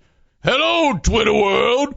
Wisconsin's running game is thunder and lightning. Oh, gee, I tell you what, I think they're going to move up in the polls. Everyone's like, come on, tell us you killed Ron. Hey, Twitter world, Josh Allen, he's some kind of QB. He's leading my fantasy team. Is yours truly? Hey, Twitter world, yours truly here, and I just want to say, it's all my football references I can do. I should shut up. I got to quit while I'm ahead. All right, student loans. Back to what I was talking about with Kyle. The student loan plan wiping out the debt of millions of borrowers. And we talked about this yesterday. It was anticipated it was coming. So if you earn $124,999.99, you're eligible. I wonder if there's someone who actually has $125,000 on the button on a tax form. On the button. That person needs to shoot a video, needs to make a TikTok video or something, because everyone's going to watch that. And then maybe with enough views, they'll get some money out of this. That would be incredible. The plan eliminates up to $10,000 in federal loan debt for individual borrower.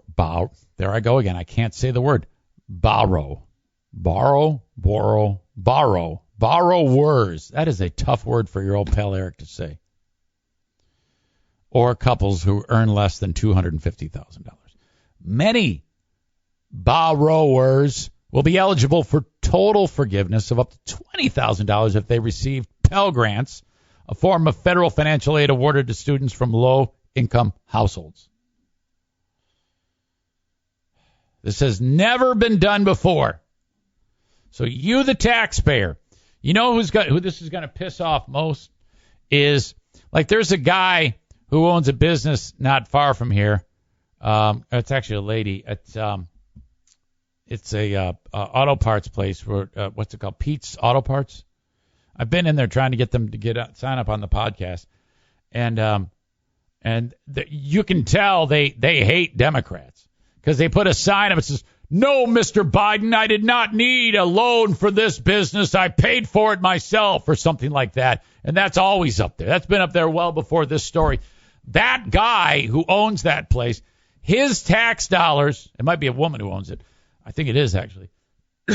Her tax dollars are going to help pay all these fuckers who have student loan debts. That has to piss you off. I mean, it's my money. It's your money. I just wish Biden would have not. There's so much more good that can be done with this. You know, does it suck if you have student loan debt? Yes. Are you young and do you have the ability to earn it and work for something and establish and feel good about yourself and have some pride if you pay off your debt? Absolutely. Think about this. Let's say you've got $10,000 in student loan debt. And you've got your job paying you $55,000 a year. And you're like, man, I don't want that to eat into my bottom line of the $55,000 I earn from whatever I do for a living. I'm going to do DoorDash on the weekends until this is paid off. And you pay it off. You know how great of a feeling that would be? That'd be fantastic. Okay? I don't know. Maybe it sounds old-fashioned, and that isn't the way the world works these days, but I think it's kind of great. And then, just maybe, if you then say, you know what, I've now paid off that debt, but, you know, I could use the $10,000 extra money in my pocket every year from doing this DoorDash thing. I think, you know what I'm going to do? I'm going to keep doing that and save up for when I get old. I'm going to put that into a retirement account or a mutual fund. And I'm going to do that for, I don't know, however long I can. You know, until I can maybe earn money through my regular job and then throw that in there. You see what I'm saying? It's teaching you that you can do this. You know, you can actually retire as a very wealthy woman or man if you go about doing it that way. I heard one person say on this story, well, okay, and there's some people that are saying that this could actually have a negative effect on the economy, but there are 43 million Americans right now who will have zero debt, student loan debt. You know, they don't have more than $10,000 in debt. So 43 million Americans who will have zero. And I take it back. There are 43 million people in the U.S. who hold a total of $1.6 trillion in student loan debt. So a high percentage, though, of that number will have no debt. And the government is saying, well, we're hoping that they take that money and then save it. No one's going to do that. They're going to take the fact that they have extra money in their pocket, and very quickly they're going to start to spend it, and they're going to get used to living like that. Very few people are actually going to go, you know what? Instead of the money that I was paid, like if you're writing a check for however many dollars a month towards a student loan, do you think those people are going to go, well, now I can take that money I was putting towards my student loan and pay off my credit card each month, pay off the principal on my credit card, pay off more on the principal on my car loan, pay off more of the principal on my mortgage? No, they won't do that. No one's going to do that. There won't be one American who actually snowballs that over to the next thing that they owe money on. It's not going to happen. That's not our nature. Paul says, I'm just going to play more paintball now. But seriously, we'll be saving more now because of it. Good for you. Cole says they're too stupid to save it. They're going to buy more flavored vape each month.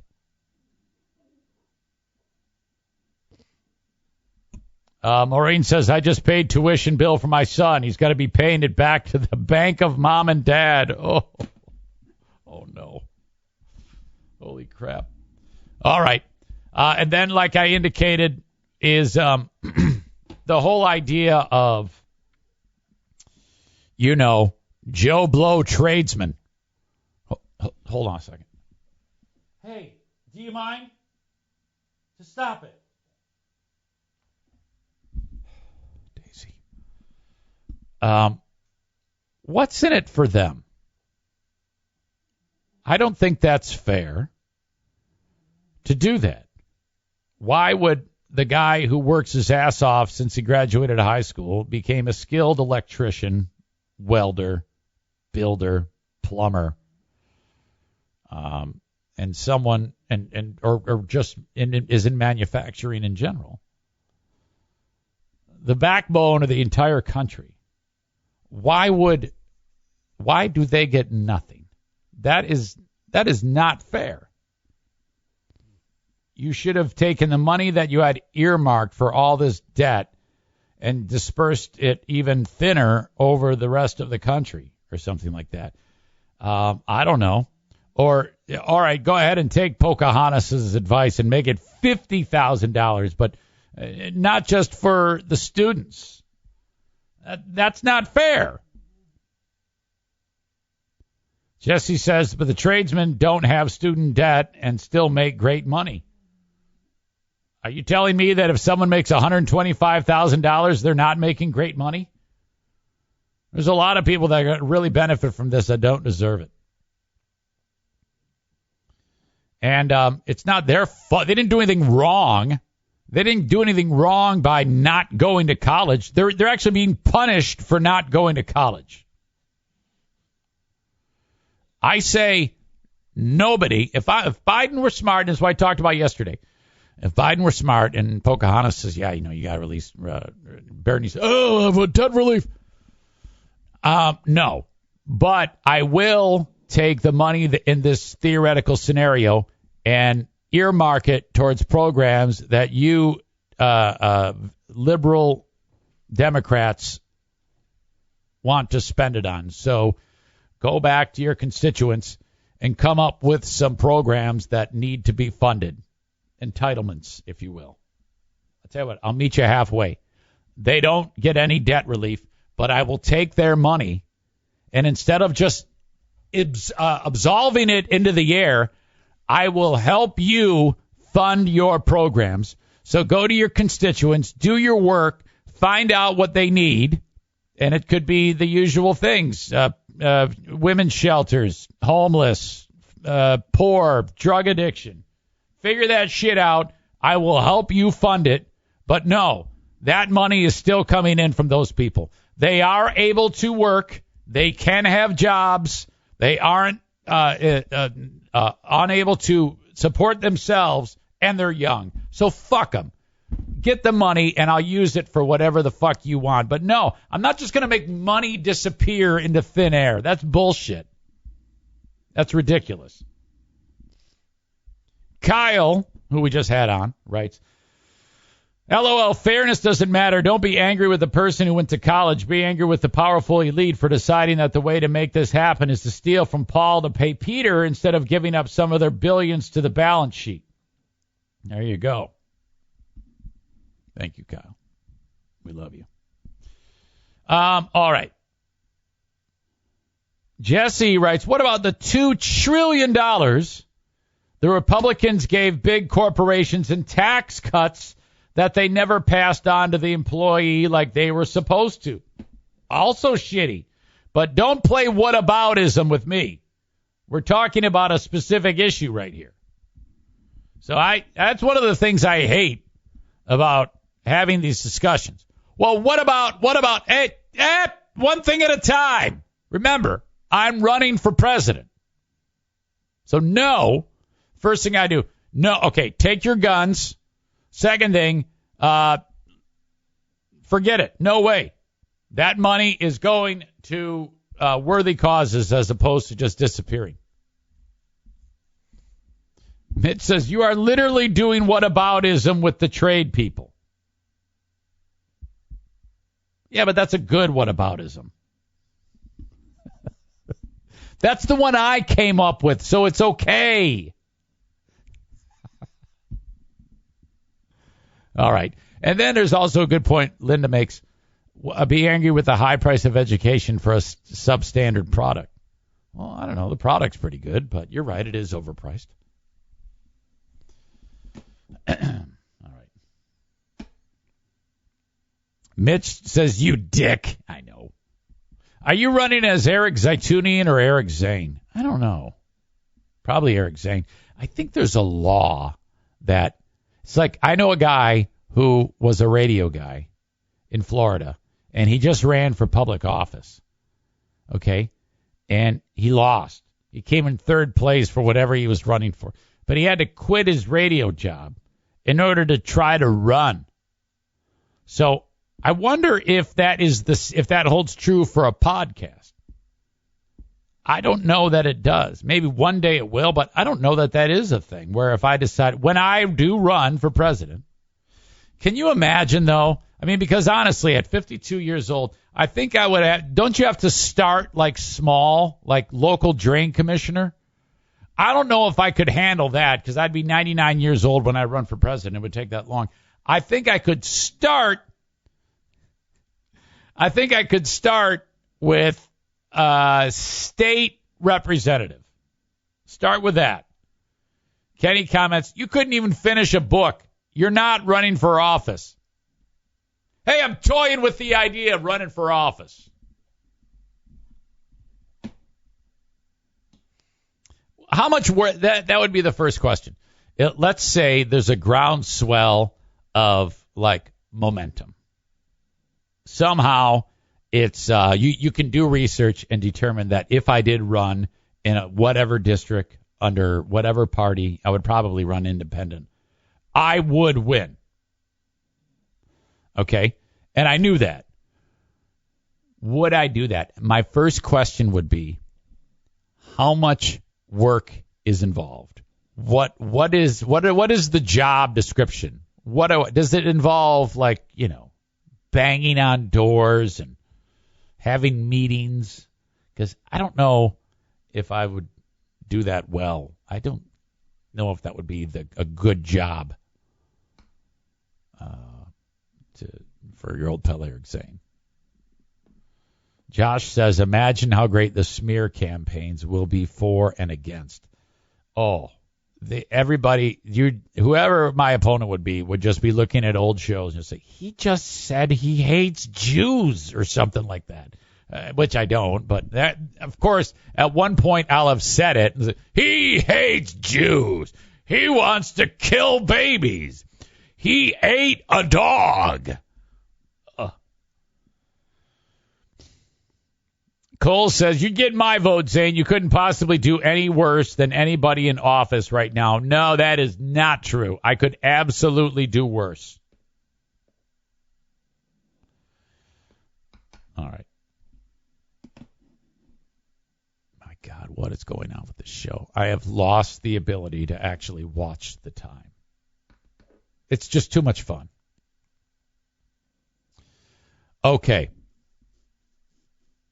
I do cameos, and they are cheap, and they are fun.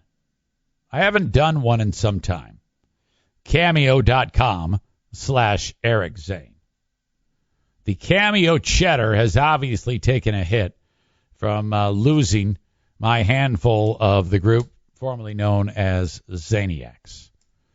Cameo.com/Eric Zane if you want to see me in action. You can hire me from your desktop or your phone through the app. It's all good. Just $15. It's a lot of fun. Anybody needs a roasting, hire me on Cameo. Cameo.com/Eric Zane. Thank you to Blue Frost IT. They just repaired Madison's laptop. She's going back to school. Dad, this thing's slow. Of course, the folks from Blue Frost took a look at it. They go, yeah, this thing's great. What do you mean? Yeah, it's actually pretty good. I'm running some diagnostics on it. Still going to cost you the hour of time, but There's not a lot wrong with this. I think she's got slow internet. Oh, my God. Of course, story of my life. Thank you to Blue Frost IT, though. If you need something like that, a quick fix for a piece of equipment, you can reach out to them, 616-200-8550, or find them online, bluefrostit.com.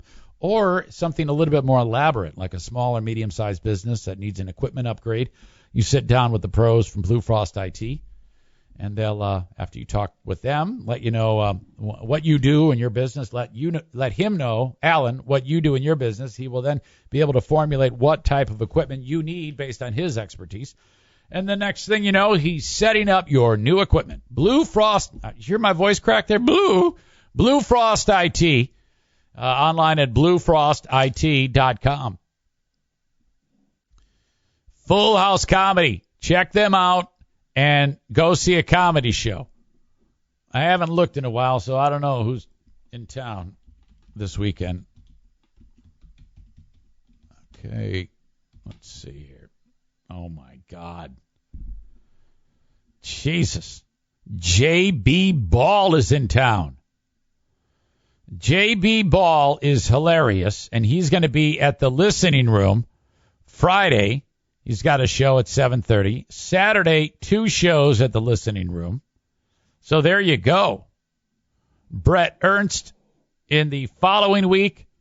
That's going to be great. You got Rob Schneider from SNL fame is going to be here on Wednesday night, September 7th. And for a list of all the shows in the upcoming weeks and months, go to fullhousecomedy.com. Okay. You remember the horrible thing 3 months ago to the day,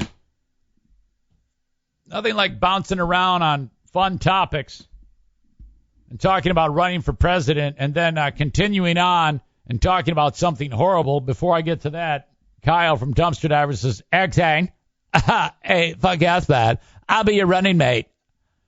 With your thousands and thousands of listeners and my 200, I think we will have the reach to win. My primary job will be to tell people to chill out and that I don't fucking care about any topic. We wouldn't work together because of the zipper merge. I would say my running mate Kyle is a dipshit. He does not believe in the zipper merge. If you vote for me, we're going to have to throw him out as my running mate because he does not believe in the zipper merge. Audio, check. Video, check. The asshole chief of police in Uvalde, Texas, is finally out of a job. You know, after he single-handedly assisted that mass murderer in killing a bunch of kids and school teachers. He had fought hard to keep his job. I mean, honestly, the fact that, if that were me, and I had, how can you ever like pick up the pieces and not be like so full of sorrow that you don't like throw yourself out of a building or hang yourself or step down at the very least? I mean, think about the guilt involved if by your negligence all these families are destroyed. Yet that's what he hung on to. Yes, I should be the chief of police here. I have a lot to offer. I have a lot to offer the community. My God. Breaking news tonight out of Uvalde, Texas. Priscilla Thompson has late details about the fight over the fate of the school police chief, whose response to the school shooting has come under heavy scrutiny. To our families. Tonight, embattled Uvalde School District Police Chief Pete Arredondo has been fired. After intense public debate, the school board... Look at that. A guy's holding a sign that says prosecute. They think he's negligible. He's negligent in the deaths of them. It's a criminal thing they want. And I don't blame them. Board made official what some parents have been... sign, if you did not do your job, give up your badge. Of course.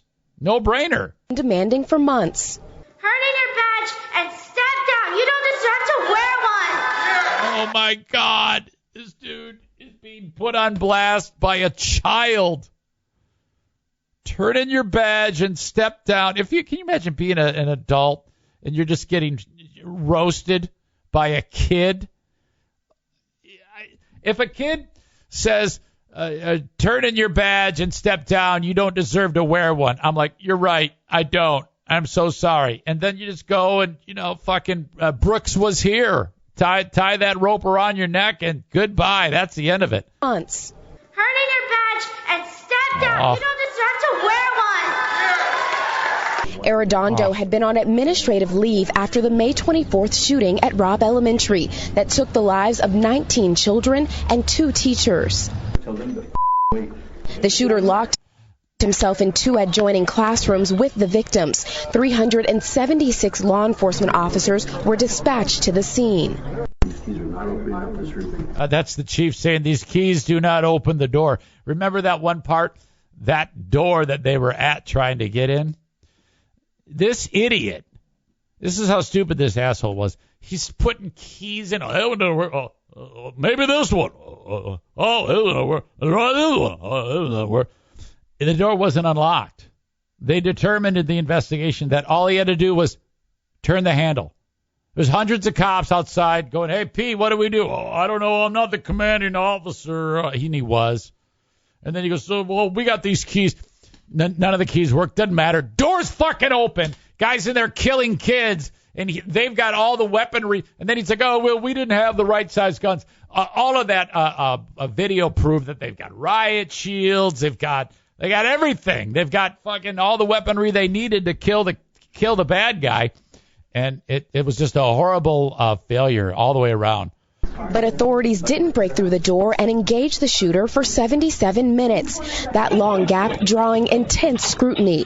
The Texas legislature releasing a fact-finding report this summer, faulting the police response for egregiously poor decision-making, adding the officers failed to prioritize saving the lives of innocent victims over their own safety. It's not satisfactory.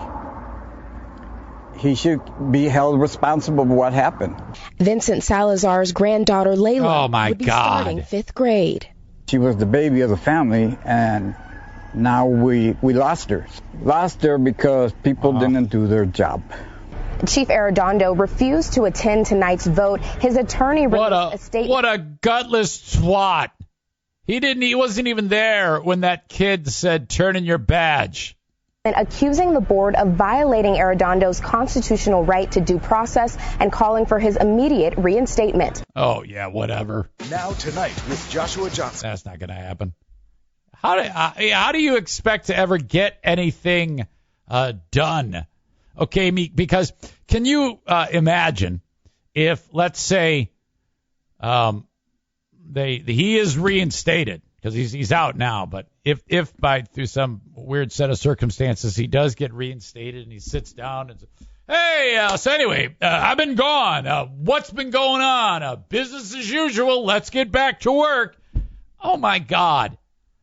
Shit. Jesse says you have to be some kind of special idiot or person to be able to take those insults and not quit. My God. Paul says this is why people like firefighters more. Adam says all of that video of that horrible sequence very tough to watch. Yes, it is. Just hideous. Kenny says, I still wish those cops at the school would have decided themselves to bum rush the guy instead of following orders. Yeah, I would have had no problem if Arredondo say, no, we don't go in, and one of them just says, well, fuck you, and then shoots him like Marvin in the back of the car with Jules driving, and then says, all right, fuck him. He's dead. Let's go in and save these kids. But no. My God. Jesse says, I need my job to pay for my gambling and alcohol addiction. Since when did they add take public criticism from 8-year-olds to my job description? Oh. Adam says, my son is lucky enough to start the 5th grade on Monday. You know, I just want a year in the United States of 0 school shootings. 0. But we all know that no matter where you're listening right now, it's to the audio podcast later on or to the live podcast, that will not happen this year. And that is fucking nuts. Insane to me. Okay, let's end on a light note. For quite some time now, we have had scenarios where people are deciding to identify as something. Okay. You're born a girl. You don't feel like you're a girl. You feel like you're a boy. You're not comfortable being a girl. I have decided I am a boy. That is a thing. And that is such a thing that I don't know how wise it is to look anybody in the face and say, yeah, I don't believe that shit. You can get in big ass trouble for that shit. I have taken an approach where I would probably say that there was a time when I was like, well, I don't believe that. If you say you're a girl, I mean, if you're born a girl, you are a girl. I don't feel that way now. I feel that people who born a girl and they want to become a boy, and then they're like, okay, so some people then go ahead and they have procedures done. They take hormones, maybe have their breast removed, or you get a surgery to actually make a ding-dong. And that's a very real surgery. Now, I don't know what goes into it. And I honestly, if you're in the market for a ding-dong, if you're a lady and you born a lady and you want to be a boy and that's it, you're going to take the required therapies, hormone therapies, and you're going to have a physician make you a ding-dong. I think that, I don't know if that's perfected yet. I think that there's going to be some rich doctor someday who comes up with a way to make a perfect ding-dong. And until then, you're going to get doctors who are making poverty ding-dongs that they're kind of all right, but not the best. That's a tough line of work, to be honest with you.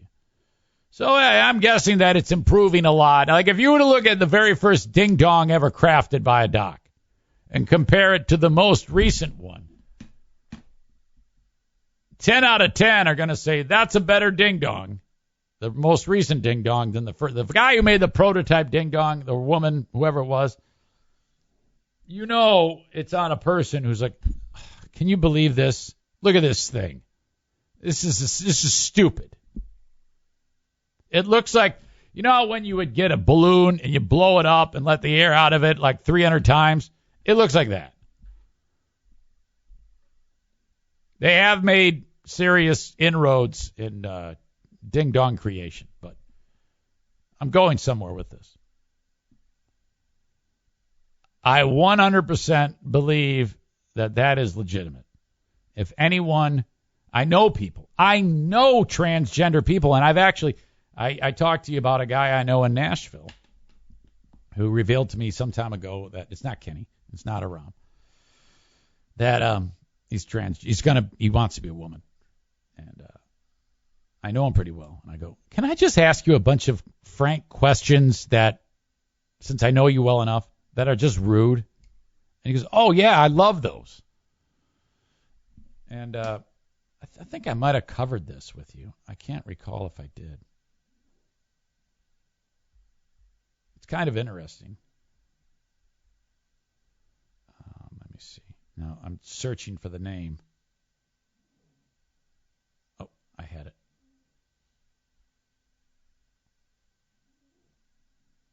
No, I don't have it ready to go. It's going to be too much of a struggle to get it, and I don't have the time. But, I go, how does this, tell me what goes on in your brain. He goes, well, it's a tortured existence for however many years I've been alive in his late 40s. I've been since I was a child. I've been so uncomfortable, and I hate my body. I want nothing more than to have the body of a woman, and I'm going to get that one day. And I go, well, why don't you?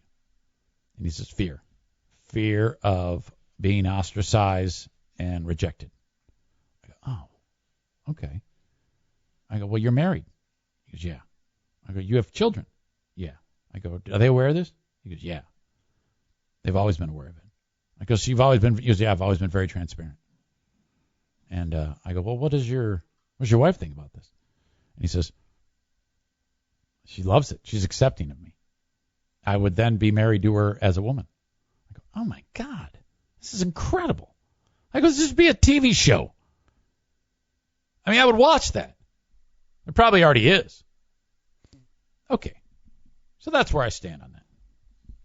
Some of you don't. I get that. And right now, if I look at the comments, I'm going to see the usual fucking thing. No, born a woman, stay a woman. Born a guy, stay. Hey, look. All I'll tell you is this. You haven't walked a step in their shoes. And so we do not have the authority to weigh in.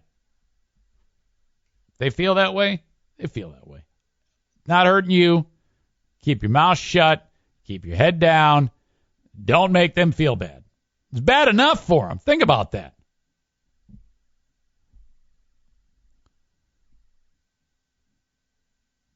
That has nothing to do with what I'm talking about right now.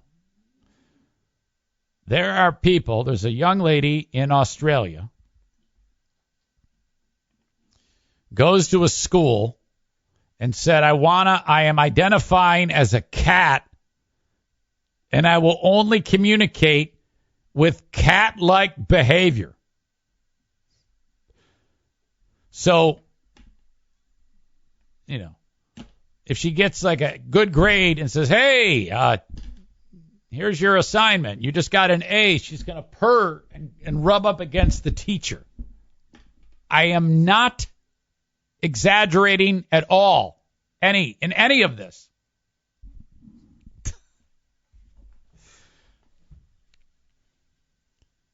The young lady is identifying as a cat, and this private school she attends does allow her to be nonverbal and act cat, so long as it doesn't become a distraction to the other students.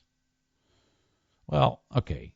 Now you would think, well, then how is it not going to be a distraction? This is a special school, and there's I'll get to that. It says while the school didn't confirm the specifics, they did explain in a statement that some of their students, which means all of them, display a range of issues from mental health, anxiety, or identity issues. So you have a special school where, when in Rome. So you might have in one seat kids going meow, the next seat the kid's shitting in his hand, the next seat the kid's acting like a chicken. And everyone's like, it's cool. So, hey, Billy, come up to the board and work out this math problem. Okay, here, grab the dry erase marker. No, I don't need it. I got my own. He starts smearing out the answer on the dry erase board. They're like, that's cool. You be you. We love you. So they're like very accommodating at the school, It's like a quirky weirdo. Every kid's got an issue. I mean, I'll be honest with you. If I'm a teacher, that's a school that you really want to work in, because that's exciting. Yeah, imagine you got run-of-the-mill student or teacher who is there just teaching the lessons and whatever, doing regular stuff, or you could be this teacher who has to communicate in cat and talk to kid with shit in his hand. I mean, you got a podcast right there. You could do a whole show on every day's adventure. Oh, my God, I love that. Our approach at the school is always unique to the student, and we will take into account professional advice and the well-being of the student. Now, when I went to school in the 1970s, in Mr. Wickersham's class, if some kid started to act like a cat, Mr. Wickersham was a drill sergeant in Vietnam. He's going to punch you in the stomach. And I'll never forget it because I was in Miss Nichols' class in 6th grade. And the wall between the classrooms is one of those accordion dividers that you can open and close to make either one super room or partition off the rooms. Attached only by a runner on the ceiling. The bottom is freestanding. So it's very heavy, soundproof, but not attached at the bottom. And you know what makes those move? A 6th grade body that Mr. Wickersham would throw into when you sneezed. If you did that shit in Wickersham's class and started licking your paw and rubbing your eye, you're dead. And that's how we handled kids. That's how kids were handled in 7th grade. You know, we're lining up for recess, and Mr. Wickersham's like, all right, you guys get out there and have a good time playing Smear the Queer.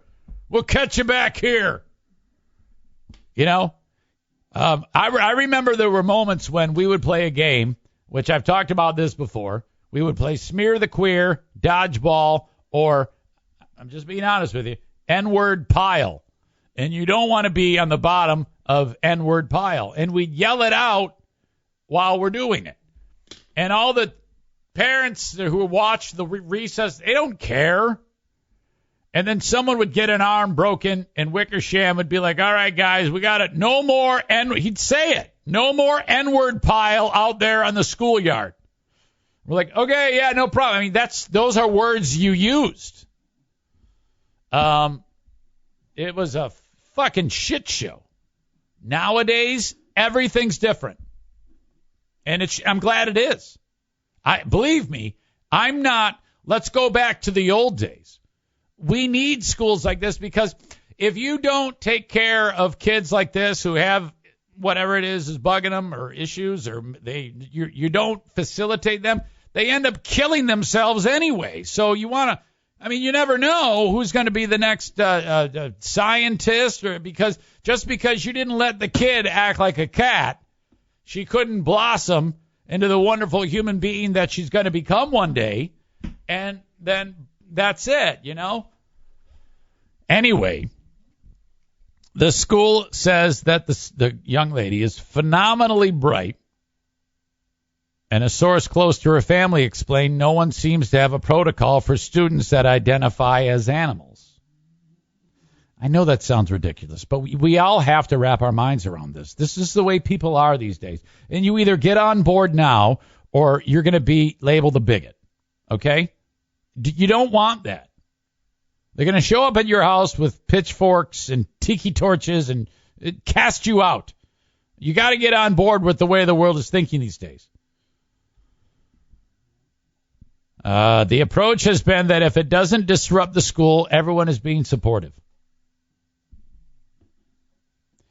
There might need to be protocols put in place, though, as more and more students are doing this. They're identifying as animals. Elsewhere in Australia, 4 girls have started walking on all fours and cutting holes in their clothes to make room for their tails. While the school where it's happening denies the claims, one parent said a girl screamed at one of her classmates for sitting on her tail. Man, that's a school I want to be in. Holy shit. I love every second of that.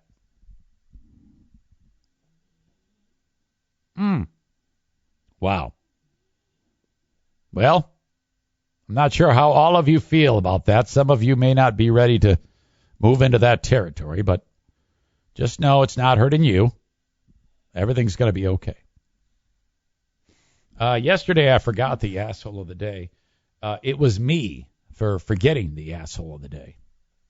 Before I get to that, though, and if you have any nominations, because I oftentimes have to review what I talked about to even remember. That's the dementia. You can leave it in the comments of the chat. If you want to advertise on this show, I'd love to put you in front of my audience each and every day. Drop me a line on the Shoreliners Striping inbox, eric@ericzaneshow.com, and I'll tell you how it works. Don't forget Ben and Eric tonight on the Patreon. I have a mortgage professional I'd like you to call upon if you need a mortgage or money from your existing home. It's the Mario Flores Lakeshore team of Van Dyke Mortgage. 231-332-6505. That's how you reach Mario. He can get you a mortgage no matter what state you're in. The exceptions, though, are South Carolina, Maine, Alaska, and Hawaii. Maybe you need money out of your home to pay bills. Okay? Maybe you're going to take that extra $10,000 and get the money out of your home and start a business. I don't know. Pay off some high-interest credit cards. Mario can help. Reach out to him. If you have an easy time getting a mortgage, obviously that's going to be very easy for you. If you have a difficult time getting a mortgage, put Mario to work. He turns no one away. Not all mortgage people are created equal. You know, some people just want the big money mortgages because they get a higher commission. Mario realizes that you can't operate that way. He wants everyone to reach out to him. 231-332-6505. Thank you, as always. Bringing up the rear today is the almighty Joe Martinez from A&E Heating and Cooling. We're getting close to where the air conditioning is going to start to go off. Before long, the furnace is going to click on. Get that thing checked and tuned before you turn it on. When last winter ended, it was filthy. It now needs to be cleaned before you fire it up again. Call and get on the schedule now. 616-516-8579 for A&E Heating and Cooling. If you do ever need a new install of a furnace or an air conditioner, they're going to install the best in the business. The Comfort Maker brand of furnaces and air conditioners. Thank you, Joe. Okay, asshole of the day. What are you folks thinking?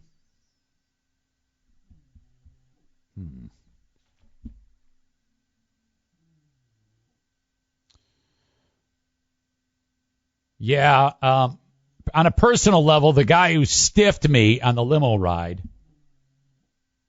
but